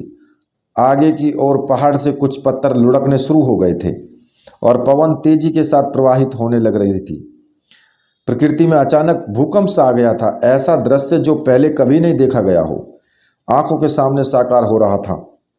मैं वहीं पर खड़ा खड़ा यह सब कुछ देख रहा था। मेरे बस की कोई बात नहीं थी। मैं चाहते हुए भी कुछ नहीं कर पा रहा था। पर उस क्षण में मैं तुरंत उसकी ओर लपका जहां भैरवी छिटक कर गिर गई थी। मैंने तुरंत उसे उठाने का लिए सहारा दिया। तब तक वह अपने पैरों पर खड़ी हो गई थी। उसकी कोहनियाँ छिल गई थी। घुटनों और पैरों पर भी खरोंचे स्पष्ट दिखाई दे रही थी। सर के बाल खुल करके फैल गए थे और क्रोध के अतिरेक में वो सामने वाले दृश्य को देख रही थी। तभी औगड़ ने हुंकार भर दी और उसकी जो हुंकार सुनाई दी उसे इसकी संभल संभल, अब मैं जो कुछ करूंगा वह तेरी मृत्यु होगी। फिर मुझे संबोधित करते हुए बोला, या तो इस कुतिया को लेकर के यहाँ से भाग जा, नहीं तो इसके साथ मैं तुझे भी बर्बाद कर दूंगा। तब तक पहाड़ों से पत्थर तेजी के साथ लुढ़कने लगे थे और वायु की गति तीव्र हो गई थी। कुछ ही क्षणों में छोटे छोटे पेड़ जड़ सहित उखड़ करके गिरने लगे। अब कुछ ही समय में यज्ञ कुंड की लपटें जो थी वो निश्चय ही इस जंगल में आग लगा देंगी और चारों ओर प्रलय का सा दृश्य उपस्थित हो जाएगा। पत्थर लुढ़ककर सारी झोंपड़ियों और मकानों को तोड़ देंगे। पवन की गति तीव्र होने से कोई भी संभल नहीं पाएगा और इन सभी भैरवी और जो सामने खड़ा हुआ युवक तो समाप्त होगा ही, साथ में अन्य भैरव भैरवियां भी समाप्त हो जाएंगी। भैरवी शायद सोच रही थी कि मेरी तो इससे सीधी लड़ाई है, पर इस लड़ाई में इन छोटे मोटे भैरव भैरवियों को क्या दोष है। मेरी वजह से इनका सर्वनाश हो ये उचित नहीं। औगड़ तो अब अपने पर तुल गया है और क्रोध के अतिरेक में इसे कुछ होश नहीं रहा है। वह जो कुछ करने जा रहा है इससे उसका स्वयं का भी तो सर्वनाश निश्चित है। तब यहाँ शमशान ही नहीं रहेगा, तब इसका स्वयं का अस्तित्व कहाँ रह जाएगा। तुरंत भैरवी ने अपने दाहिने हाथ की कनिष्ठिका उंगली में थोड़ा सा घाव किया और उसमें से निकली हुई रक्त की लाल बूंदों से महाकाल को संतुष्ट किया। उन बूंदों से भैरव को भोग दिया। क्षेत्रपाल मंत्र के साथ ही कपाल माती की और हवन सामग्री में से सामग्री निकालकर कुछ विशेष मंत्रों से आहुति देनी प्रारंभ कर दी। मैंने देखा कि वातावरण साफ होता जा रहा है। पहाड़ों से पत्थर लुढ़कने बंद हो गए हैं। पृथ्वी का कंपन, आकाश की गड़गड़ाहट और पवन का वेग स्वतः ही शांत होता जा रहा है। यज्ञ कुंड के एक ओर औगड़ खड़ा हुआ और दूसरी ओर भैरवी तनकर खड़ी थी और मैं पास में ही खड़ा यह सब दृश्य देख रहा था। मैंने देखा कि औगड़ ने अपनी लंबी लंबी जटाएं खोलकर बखेर ली हैं और चषक पात्र में से 7 अंजलि भर करके सुरापान किया। तत्पश्चात हाथ में ही सुरा लेकर के मारण संकल्प लिया और जटा के मध्य में ब्रह्म शिखा ग्रंथों को बांधकर पास रखी हुई लकड़ियां यज्ञ कुंड में डाल दी। भैरवी समझ गई कि अब मृत्यु निश्चित है। इसने अपनी जटाएं खोल दी हैं। यह इस बात का परिचायक है कि अब यह मारण क्रिया संपन्न करेगा और अविचार क्रिया के साथ संक्षोभणी कृत्य संपन्न कर सकता है। हो सकता है यह कृत्य का प्रयोग कर दे, पर जो कुछ करेगा देखा जाएगा। जब मरना ही है तो बहादुरी के साथ जूझती हुई मरूंगी, कायरता के साथ पलायन नहीं करूंगी। उसने अपने पिता को स्मरण किया, सीधा ध्यान विशालाक्षी के चरणों में एकाग्र किया और मुंडी पीठ आश्रम को प्रणाम कर अपने छितरे हुए लंबे काले बालों में अंगुलियां फेरी। पास ही रखे सुरापात्र में से उसने मां भैरवी संहार प्रयोग करना प्रारंभ करने का निश्चय कर लिया।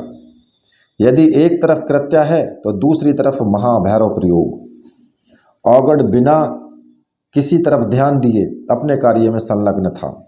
लकड़ियां डालने से यज्ञ कुंड में अग्नियां और ज़्यादा बढ़ गई थी अग्नि, और उसने शून्य में हाथ घुमा करके मानव रक्त प्राप्त कर लिया था। फिर उसने शूल पाणी को आवाज़ दी शूलपाणी औगड़ का प्रिय शिष्य और दाहिना हाथ था। शूलपाणी उपस्थित हुआ तो संकेत से औगड़ ने कुछ कहा। शूलपाणी तुरंत ताजे मुर्दे की भस्म लेकर आ गया। औगड़ ने उस भस्म को अपने आसन के नीचे बिछा दिया और उस पर वो बैठ गया। शेष बची हुई भस्म उसने अपने शरीर के 16 स्थानों पर तिलक किए और भस्म लगा ली। इससे उसका रूप विकराल भैरव सा हो गया और आंखों में पैशाचिकता स्पष्ट दिखाई दे रही थी। औगड़ ने शूलपाणी को वहां बैठने के लिए कहा और शून्य में से एक विशेष पात्र में मानव मांस प्राप्त किया। मैं देख रहा था कि एक बड़े से पात्र में मांस की बोटियां काटी हुई रखी थीं। इसमें से अभी भी थोड़ा थोड़ा रक्त टपक रहा था। हो सकता है यह मानव का ही मांस हो। औगड़ ने व्योमचारी क्रिया सिद्ध कर रखी थी और शून्य में से पदार्थ प्राप्त कर सकता था। वो विशेष प्रेत प्रेतनियाँ उसके इस कार्य में सहायक थीं, जो अदृश्य रहकर बराबर कार्य संपन्न कर रही थी। भैरवी यह सब कुछ देख रही थी और समझ रही थी। उसके पास अब जो भी प्रयोग है उसका अंतिम क्षणों में उसको जो है दांव पर लगा देना है। या तो यह भैरव भाग जाएगा अथवा इसकी मृत्यु निश्चित है। औगड़ ने गुरु का स्मरण कर आसन आबद्ध किया और फिर दिग्बंधन भूता प्रसारण क्रिया संपन्न की और तुरंत बाद भैरव को प्रणाम किया और फिर महाभैरव जो स्तोत्र है उसको उच्चारण करता हुआ उसने जो है भैरव को आहुति समर्पित की। निश्चय ही भैरव को स्थापित को वो करके वो कृत्य प्रयोग को ही संपन्न करने जा रहा था। भैरवी ने सोच लिया कि यह विराट कृत्य अत्यधिक तीक्ष्ण और संहार करने वाली है। इसकी काट है ही नहीं। इसकी काट कृत्य का सामना कृत्य से ही हो सकता है, परंतु कुछ तो किया जाना है चाहिए। तभी औगड़ ने प्राण शक्ति का आवाहन उच्चारण कर लिया और प्राण शक्ति क्रिया तभी संभव की जाती है जब अपने प्राणों की रक्षा का विधान पूर्ण कर उसको सुरक्षित किया जाता है, जिससे किसी भी परिस्थिति में अपने प्राणों पर कोई विशेष व्याघात न पहुँचे। इससे खतरा बहुत कम हो जाता है। प्राण शक्ति आवाहन के बाद भैरव का संहार क्रम प्रारंभ किया और प्रत्येक आवाहन के साथ में मांस पिंड समर्पित किया जाने लगा। औगड़ बोलता जा रहा था और मांस की बोटियां काट काट कर यज्ञ में समर्पित करता जा रहा था। सुरा और मांस की मिलीजुली गंध से वातावरण कुछ अजीब सा बन गया था और चढ़ चढ़ की ध्वनि स्पष्ट सुनाई दे रही थी। इधर योगिनी का पूजन संपन्न कर भैरवी ने छन्न मस्ता का आवाहन किया और अपने सामने सप्तकोणात्मक व्यूह रच करके उसके मध्य में भूतनाथ को स्थापित किया। तत्पश्चात उसने मानव रक्त से स्थान धो करके और देवी छन्नमस्ता को प्रत्यक्ष आबद्ध क्रिया संपन्न की और भैरवी के होठों से जो मंत्र निस्तृत बोले जा रहे थे, छन्नमस्ता को आबद्ध कर डाकणी, भौक्तुम, रक्तप्रिया और प्रलयातापसी, कबंधा और अष्टभूति को स्थापित किया और प्रत्येक को मांसपिंड समर्पित करते हुए मुंडमाला और दिगंबरा का आवाहन किया। उसने दोनों तरफ से विशेष क्रियाएं संपन्न हो रही थी। दोनों ही शून्य में से मानव रक्त पात्र और मानव मांस खंड प्राप्त कर रहे थे, अग्नि को समर्पित कर रहे थे और तामसी क्रिया में संलग्न थे। औगड़ बिना इधर उधर देखे कुछ विशेष क्रियाओं में लीन हो गया। भैरवी की एक नज़र अपनी क्रिया पर थी तो दूसरी नज़र औगड़ के कार्यों पर। वह इस बात को समझ गई कि औगड़ कृत्य प्रयोग कर रहा है, पर 64 कृत्यों में से किस कृत्य को उपस्थित करेगा और कैसी स्थिति बनाएगा, ये स्पष्ट नहीं हो रहा था। अब तक औगड़ कुछ वामाचारी क्रियाएं संपन्न करने लग गया था। उसने पास में ही पड़ी हुई छुरी से बाएं हाथ की कनिष्ठिका में तेज धार से चीरा लगा दिया और उसमें से रक्त यज्ञ कुंड में समर्पित करने लगा। वह संहारणी कृत्य को उपस्थित करना चाहता था। उसने निश्चय कर लिया कि इस भैरवी के शरीर के एक एक टुकड़े को हवा में उछाल देना चाहता है। पर इसके लिए क्षेत्रपाल और भैरव दोनों को परस्पर संहार क्रम में उपस्थित करना होगा। दोनों का संहार क्रम में ही कृत्य का प्रारंभ होगा और इस संहार क्रम के प्रत्येक चरण पर अपने स्वयं के रक्त की आहुति देनी होगी। औगड़ ने शायद ऐसा ही निर्णय किया था और उसे क्रियान्वित कर रहा था। वह क्षेत्रपाल भैरव के विशिष्ट अर्चनाद्य को उच्चरित कर रहा था और प्रत्येक अर्चनाद्य के साथ सस्वर रक्त बूंद समर्पित करता जा रहा था। औगड़ बिना किसी की तरफ ध्यान दिए बराबर भैरव क्षेत्रपाल के बीज युक्त उच्चारण के साथ प्रत्येक बीच में स्वरक्त समर्पित कर रहा था और आदि और अंत में मांस के टुकड़े समर्पित कर रहा था। कृत्य आवाहन के लिए वो प्रशस्त कर रहा था उसे। अब भैरवी पिछड़ती जा रही थी।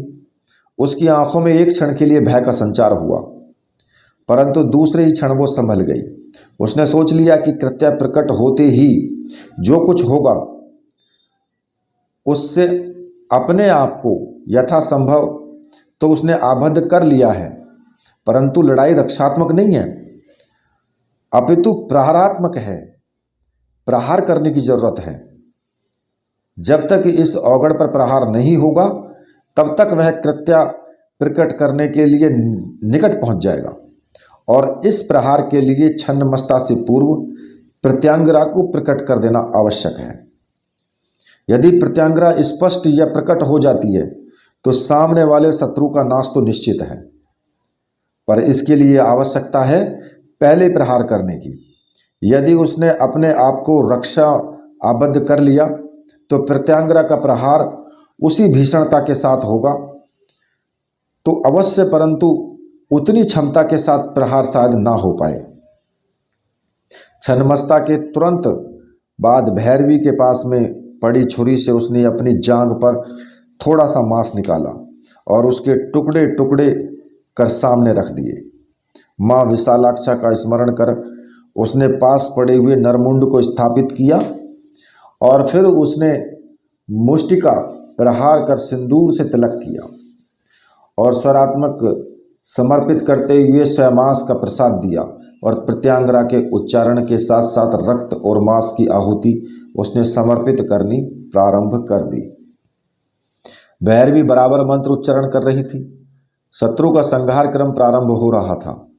वह अपने रक्त की बूंदें यज्ञ कुंड में बराबर समर्पित करती जा रही थी और उसके साथ ही साथ स्वयमांस समर्पित कर रही थी। सुरा की आहुतियों के साथ ही उस क्रिया को उसने प्रारंभ कर दिया जो शत्रु संहारनी प्रत्यांगरा कहा गया है। औगड़ भी कोई गाफिल नहीं था, पर उसे यह स्पष्ट नहीं हो पा रहा था कि भैरवी कौन सी क्रिया संपन्न कर रही है। यह क्रिया उससे संबंधित है, कुछ निर्णय वो नहीं ले पा रहा था, पर यह समझ रहा था कि अवश्य ही कोई मारक क्रिया है और इसका उद्देश्य शत्रु का पूर्णतः संहार है। औगड़ अब तक स्वयमांस की आहुति दे चुका था और भैरव क्षेत्रपाल को अपने सामने पूर्ण प्रत्यक्ष कर चुका था। अब तो कृत्य को सामने लाना था और एक ही साथ प्रलय का सा दृश्य उपस्थित कर देना है। भैरवी ने अपनी खुली हुई जंगा में से रुद्र जटा हाथ में ली और उस पर ताजे मुर्दे की भस्म लगाकर उसका श्रृंगार किया।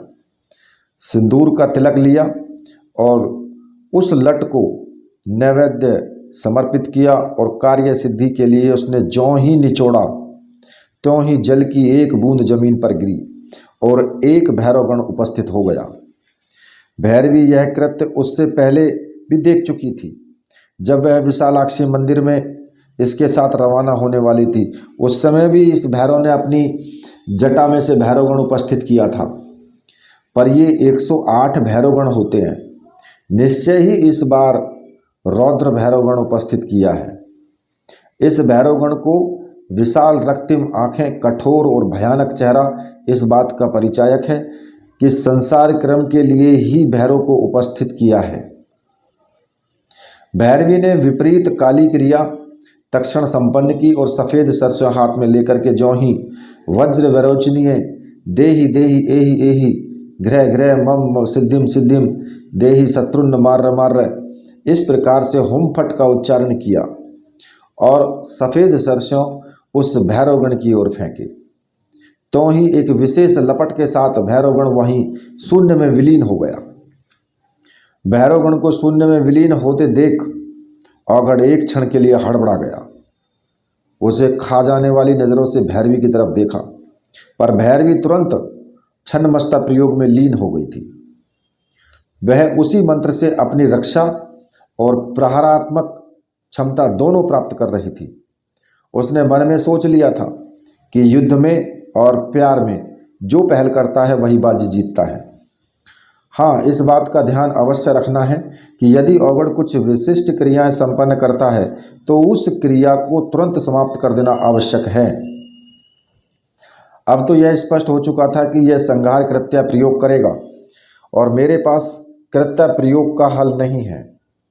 ऐसी स्थिति में प्रत्यांगिरा और छन्नमस्ता का ही सहारा है और ये दोनों ही सिद्ध क्रियाएं हैं। कृत्य तो जब उपस्थित होगी तब होगी। जब संहार कृत्य उपस्थित हो ही जाएगी तो फिर पीछे बचेगा ही क्या। ना तो मैं बचूंगी और ना ही ये हवन कुंड और ना ही सामने खड़े भैरव भैरवियाँ, ना ये मकान, ना ये झोंपड़ी और ना ये आश्रम। सब कुछ जल करके खाक हो जाएगा, शून्य में विलीन हो जाएगा। यह कृत्य प्रयोग करे इससे पहले ही कोई उपाय कर लेना चाहिए जिससे कि इन लोगों की हत्याओं से भी मुक्त हो सके। भैरवी ज्यों की त्यों आसन पर बैठी रही। जांग से निकाले हुए मांस के स्थान पर रक्त की धारा बराबर बहती ही जा रही थी और रक्त की लंबी लाइन काफ़ी दूरी तक चली गई थी। पर यह इस सबसे बेखबर भैरवी छन्नमस्ता क्रिया में संलग्न थी और जल्दी से जल्दी प्रत्यांगिरा संपुट के साथ में छन्नमस्ता को संपन्न कर देना चाहती थी, जिसका उद्देश्य औघड़ को मजबूर कर देना है। उसे इस बात का एहसास दिला देना था कि संहार जीवन की खूबसूरती नहीं है। भैरवी ने अपने सामने ही 4 द्वारों से निर्मित छन्नमस्ता यंत्र बना दिया और मध्य में संहारात्मिका स्थापित कर दी और उसके दोनों कोनों पर फट भैरव अधिसार लिए स्थापित कर मंत्र के साथ साथ आहुतियां संपन्न करने लगी और उसके मुख से निकलते हुए छन्नमस्ता मंत्र ह्रीम श्रीम क्लीम एम वज्र वैरोचनी हुम हुम फट स्वाहा के साथ बराबर आहुतियां संपन्न कर रही थी। मैं देख रहा था कि भैरव रूप औघड़ जहाँ क्रोध में था वहीं भैरवी अपेक्षाकृत शांत थी। यद्यपि इस समय वह जीवन और मृत्यु का खेल खेल रही थी। उसके सामने अपने आप को बचाने के लिए शत्रु को आबद्ध करना या लक्ष्य मारना एक लक्ष्य रह गया था, परंतु वो फिर भी शांत थी। और जब व्यक्ति यह सोच लेता है कि मृत्यु निश्चित है और यदि मृत्यु 2-4 हाथ की दूरी पर होती है तो उसके मन में शांति सी उपस्थित हो जाती है। कुछ ऐसी ही शांति उसके मन में भी थी, परंतु फिर प्रतिशोध के साथ साथ क्रोध की लालिमा भी उसकी आंखों में स्पष्ट दिखाई दे रही थी। बराबर अपने हाथों से मांसपिंड रक्त सुरा में डुबो डुबो करके वो अग्नि में समर्पित कर रही थी, पर औघड़ क्रोधित अवस्था में था। ललाट पर सलमें ऊंची उठी हुई थी, सलवटें जो थी नासाफुट फड़क रहे थे। भैरवगण को शून्य में विलीन होते देख करके थोड़ा सा घबराया अवश्य था, परंतु फिर भी मन में शायद निश्चित था कि कृत्य की काट इसके पास नहीं हो सकती। इससे पूर्व यह अवश्य ही शरीर आबद्ध कर लिया जाए। तंत्र क्रिया में यह आवश्यक है कि सबसे पहले अपने शरीर को आबद्ध कर लिया जाए, अन्यथा सबसे पहले तो स्वयं का ही नाश हो जाता है। उसने गुरु बटुक नाथ जी को स्मरण किया और मूल कृत्य प्रयोग को प्रारंभ करने से पूर्व बटुक भैरव को स्मरण किया। उसने भैरव के आगे सुरापात्र स्थापित किया और तुरंत ही मूल प्रयोग को हाथ में ले लिया। अपनी ब्रह्मशिखा को हाथों से खींचकर अग्नि में समर्पित कर दिया। यह इस बात का परिचायक थी कि अब मुझे अंतिम लड़ाई लड़नी है, चाहे इसमें मेरा स्वयं का ही सर्वनाश क्यों न हो जाए। कृत्य प्रयोग से पूर्व ब्रह्मशिखा को तोड़ करके हाथों से यज्ञ कुंड में डालनी होती है। इसका तात्पर्य समस्त प्रकार के बंधनों से मुक्त होकर अपने आप को कृत्य के हवाले कर देना है और दोनों का परस्पर पूर्ण समन्वय बना देना है। स्वयं कृत्य स्वरूप होकर ही कृत्य को प्रकट किया जा सकता है। अब भैरवी ये सब देख रही थी। वह समझ गई थी कि अब अवगढ़ प्रयोग के अंतिम स्थिति में पहुंचा है। अब यह वह कार्य करने जा रहा है जो संसार का भीषणतम प्रयोग है। संहार कृत्य का प्रभाव एक साथ कितने बमों से प्रहार किया जाए उससे भी ज़्यादा होता है, जिससे आसपास की जमीन के टुकड़े टुकड़े होकर के वो फट जाती है। अंदर से मानो कोई पानी बाहर निकल आता है। पर्वत शिखाएं टूट करके गिरने लगती हैं, वो चूर्ण हो जाती हैं। बड़े बड़े पेड़ जड़ों से उखड़ करके गिर जाते हैं और पशु पक्षी यहाँ तक कि सब जल करके खाक हो जाते हैं वहाँ पर। यदि ऐसी आबद्ध क्रिया से सब हो तो प्रयोगकर्ता अवश्य बच जाता है, अन्य किसी के बचने की कोई उम्मीद नहीं होती। मैंने देखा कि अवगढ़ अपने स्थान पर उठ खड़ा हुआ। उसकी आंखों में लपटें निकली हुई साफ साफ दिखाई दे रही थी। लंबा चौड़ा शरीर तप्त तवे की तरह लाल सुर्ख हो रहा था और क्रोध के अतिरेक में वो ये सब कुछ करने को आतुर था। एक क्षण तो मैंने सोचा कि यह सब मेरी वजह से हो रहा है। ना तो मैं यहाँ आता, न भैरवी मुझे बचाती और न अवगढ़ क्रोधित होता, न परस्पर तकरार होती और न ही ऐसी स्थिति आती जिसमें सबका सर्वनाश निश्चित है। यदि मेरी वजह से सबका सर्वनाश होता है तो यह अत्यधिक दुखदायी है। क्यों न मैं अपनी बलि देकर इस झगड़े को ही समाप्त कर दूं। करना तो इतना ही है कि मुझे पास पड़ी हुई छुरी को अपने सीने में घोंप देना है या उछलकर अपने आपको जो है यज्ञ कुंड में गिरा देना है। दोनों ही स्थितियों में मेरा प्राणांत निश्चित है और यों भी यह कृत्य प्रयोग से मेरा प्राणांत तो होगा ही। जब 2 मिनट के लिए के बाद में मरना निश्चित है तो फिर पहले ही क्यों ना अपने आप को समर्पण कर दूं। मैंने एक क्षण अग्निकुंड की ओर देखा और साथ ही बाईं पड़ी हुई तेज धार वाली छुरी की ओर आंखों ही आंखों में तोला मैंने। तभी मेरी नज़र भैरवी की नज़र से टकरा गई। मैंने देखा कि वह दांत भींचकर होकर के विशेष क्रिया में संलग्न है। उसी एक क्षण में के लिए उसने मेरी आंखों में ताका। मुझे लगा कि जैसे वो कह रही हो कि तू यह क्या कर रहा है, तेरे लिए तो मैंने इतना बड़ा जोखिम उठाया है, तेरे लिए तो मैंने अपनी ज़िंदगी को दांव पर लगा दिया है और तू ही अब कायरों की तरह अपने आप को समाप्त करने पर तुला हुआ है। मैं उसकी आंखों के भाव को समझ करके घबरा गया। दूसरे ही क्षण संयत हुआ, यह मैं क्या कर रहा हूँ और ये क्या जरूरी है कि अवगढ़ अपने उद्देश्य में सफल हो जाएगा और कृत्य प्रयोग कर सब कुछ सर्वनाश कर देगा। मैंने तांत्रिक ग्रंथों में कृत्य और उसके प्रयोग के बारे में पढ़ा था। ये तो मैं भी समझ गया था कि कृत्य प्रयोग कर रहा है, पर ना तो इसकी मुझे कोई विधि ज्ञात थी और ना ही इस बारे में विशेष कोई जानकारी थी। अवगढ़ अपने आसन पर खड़ा होकर के विशेष आहुतियां यज्ञ में समर्पित करता जा रहा था। कैसा आश्चर्य है कि एक ही यज्ञ कुंड में 2 शत्रु एक दूसरे की विपरीत क्रियाएं संपन्न कर रहे हैं। अवगढ़ ने कुछ विशेष आहुतियां संपन्न की और प्रत्येक आहुति के साथ में हुमफट शब्द लगा रहा था। आहुति को सीधे समर्पित न करते हुए उसे जोर से अग्निकुंड में मुट्ठी बांध करके फेंक रहा था, जैसे कि कोई व्यक्ति हाथ में पत्थर फेंक लेकर के उसे जोर से फेंकता है। प्रत्येक आहुति के साथ उसके दांत भिंच जाते और जबड़ा उसका सख्त हो जाता। इधर भैरवी अपनी छन्नमस्ता प्रयोग के अंतिम चरण में थी। अब वो क्रिया संपन्न होने वाली थी जिसमें या तो पूर्ण सिद्धि प्राप्त होती या फिर असफलता ही मिलती।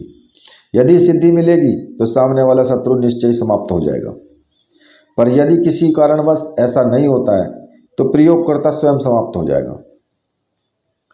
अब भैरवी अपने आसन पर ही बैठी रही। सामने 3 नरमुंड रख दिए और मुंडों के ललाट पर सिंदूर का तिलक किया और सिर पर सिंदूर से ही पंचवक्त्र बनाया और तीनों को ही मांस का भोग समर्पित किया। मध्य में जो नरमुंड रखा हुआ था उस पर उसने अपने रक्त से हुमफट लिखा और उसकी आंखों में 2 कीलें ठोक दी। पत्थर के टुकड़ों में से दोनों कर्ण द्वार बना दिए। नासापुट में सिंदूर भरा और इस प्रकार उसके 10 द्वार बंद कर दिए। इसके तुरंत बाद उसने शून्य में हाथ लहरा करके ताज़ा मुर्दे की भस्म और हड्डियां प्राप्त की और उसके सिर पर मुर्दे की भस्म मल दी, मुख में हड्डी का टुकड़ा ठूंस दिया और छन्नमस्ता की अंतिम क्रिया के लिए तैयार हो गई। औघड़ अपने मंत्र का उच्चारण करते हुए इस क्रिया को भी देख रहा था। ये दोनों ही क्रियाएं उसके लिए अपेक्षाकृत नई थी। फिर भी औघड़ निश्चित था। उसे पता था कि संसार की सर्वाधिक खतरनाक मारण क्रिया जो वो कृत्या प्रयोग ही है। इससे ऊंचा और कोई तीक्ष्ण प्रयोग तो है ही नहीं। पर जब यह संहार क्रिया जो है संपन्न कर रहा हूँ, तो फिर चिंता करने की मुझे क्या जरूरत है। वह भले ही कुछ भी करे, 2-4 मिनट भले ही उछल कूद कर ले, इसका मरना तो निश्चित है ही। उसने कृत्या का आवाहन किया और अपने सिर की रुद्र जटा को बाहर निकाला। उसके किनारे पर उसने 52 भैरव मंत्रों को स्थापित किया, उन पर सिंदूर लगाकर और प्रत्येक भैरव की बलि समर्पित की। यह कृत्या प्रयोग का अंतिम चरण सिद्ध हो रहा था। जैसे ही इस रुद्र जटा का पूजन संपन्न होता और उसे खींचकर अग्नि में समर्पित होते ही वीरभद्र उत्पन्न होगा और उसके साथ ही कृत्या रक्त जिह्वा संहार प्रारंभ कर देगी। वीरभद्र और कृत्या उस भीषण संहार की सृष्टि करेंगी और उसमें सब कुछ पत्तों की तरह उड़ जाएंगे। तभी भैरवी अपने स्थान से उठ खड़ी हुई। उसके हाथों में खप्पर था जो मानव रक्त से लबालब था और उस रक्त पर वह मानव खोपड़ी रखी हुई थी जिसमें सिंदूर लगा करके उसने होमपट अंकित किया था। यह छन्नमस्ता का अंतिम प्रयोग था। यह एक विशिष्ट क्षण है जब छन्नमस्ता संपन्न होने जा रही होती है। और तभी भैरवी ने उस खप्पर को दाहिने हाथ में ले लिया जिसमें मानव रक्त भरा हुआ था।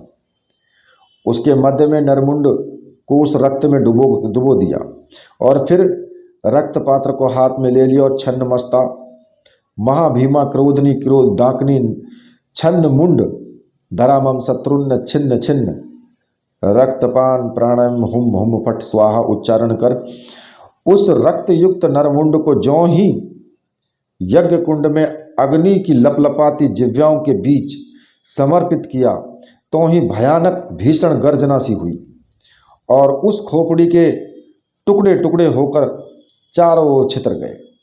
ऐसा लगा जैसे यज्ञ में समर्पित वह रक्त लाखों बूंदों में विकीर्ण होकर के चारों ओर छितर गया है।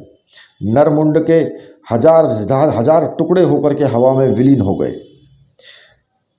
तभी ऐसा कि सामने जो औघड़ खड़ा था, भय के मारे उसकी जीभ निकल गई, आंखें फटी की फटी रह गई और देखते ही देखते गर्दन से ऊपर का नरमुंड कटकर टुकड़े टुकड़े होकर के चारों ओर छितर गया। उसकी मृतदेह धम्म से नीचे गिर पड़ी और गर्दन का शेष बचा हुआ भाग यज्ञ कुंड पर आकर के टिक गया। पूरा शरीर पर रक्त गर्दन में से निकल निकल करके यज्ञ कुंड में प्रवाहित हो रहा था और अग्नि की लपलपाती जीभें उस रक्त को लील रही थी। ऐसा लग रहा था जैसे छन्नमस्ता स्वयं प्रत्यक्ष होकर उस औघड़ के शरीर का रक्तपान कर रही हो। उसके सिर के इतने अधिक टुकड़े हो गए थे कि जब वे हवा में उछलकर आवाज़ के साथ फटकर नीचे गिरने लगे थे तो ऐसा प्रतीत हो रहा था जैसे सर्दी में वर्षा के साथ साथ बड़े बड़े ओले चारों ओर गिर रहे हों। इतनी जोर की गर्जना और आवाज़ हुई थी कि मेरे मुख से न चाहते हुए भी चीख निकल गई थी और मैं भय से उछलकर भैरवी के पीछे उसके शरीर से थरथराता हुआ चिपक कर खड़ा हो गया था। चारों तरफ का दृश्य अत्यंत भयानक हो गया था। यज्ञ कुंड टूट कर रह गया था और चटक चटक हवन सामग्री, मानव रक्त और पात्र बिखरे पड़े थे। धीरे धीरे अग्नि सहस्त्र जिह्वा होकर उस औघड़ के शरीर के प्रवाहित सारे रक्त को धीरे धीरे पी रही थी। चारों तरफ दूर दूर तक घेरा बांधे हुए भैरव और भैरवियाँ थरथराते हुए खड़े थे। ऐसा लग रहा था कि जैसे 2 क्षण पहले भयंकर भूकंप आया हो और सारी पृथ्वी थरथरा उठी हो। चारों तरफ उस महाशमशान में निवास करने वाली साधनारत योगी योगिनियाँ, भैरव और भैरवियाँ घेरे में खड़े हुए थे। यह सब कुछ देख रहे थे। उनकी टांगें लड़खड़ा रही थी। आश्चर्य से आंखें फटी की फटी रह गई थीं। इतनी समर्थ और सशक्त तंत्र साधनाओं में निष्णांत अजय अघोरी का अंत ऐसा होगा, वह तो किसी ने सपने में भी नहीं सोचा था। वह अपने आप में तंत्र का सिरमौर माना जाता था। उस महाशमशान में नहीं, अपितु दूर दूर तक जिसके नाम की धाक थी, कपालनाथ का स्मरण करते ही अच्छे अच्छे तांत्रिकों की भी जो है थर्रा जाते थे। उस कपालनाथ का सरविहीन धड़ यज्ञ कुंड के किनारे पर लटका हुआ इस प्रकार पड़ा था, मानो महाकाली चामुंडा अपने भक्ष को पटक कर उसके रक्त को सीधे ही मुंह लगा करके पी रही हो। थोड़ी देर में सारे शरीर का रक्त जो है, खून उसका निचड़ करके यज्ञ कुंड में समर्पित हो चुका था और बेजान सिकुड़ी सी जो उसकी लाश थी वो यज्ञ कुंड के बाहर पड़ी हुई थी। तो देखिए, ये जो मैं आपको जो ये पार्ट मैंने आपको सुनाया, इस पार्ट को मैं यहीं तक सीमित करता हूं, क्योंकि वीडियो तो काफ़ी बड़ी हो गई है, मेरा भी गला दुखने लगा है। इसके बाद की जो आगे की घटना है वो फिर मैं आपको नेक्स्ट वीडियो में बताऊंगा। तब तक के लिए मेरे साथ बोलिए, बोलिए वीर बजरंगबली हनुमान जी महाराज की जय। बोलिए मेरे परमहंस गुरुदेव की जय।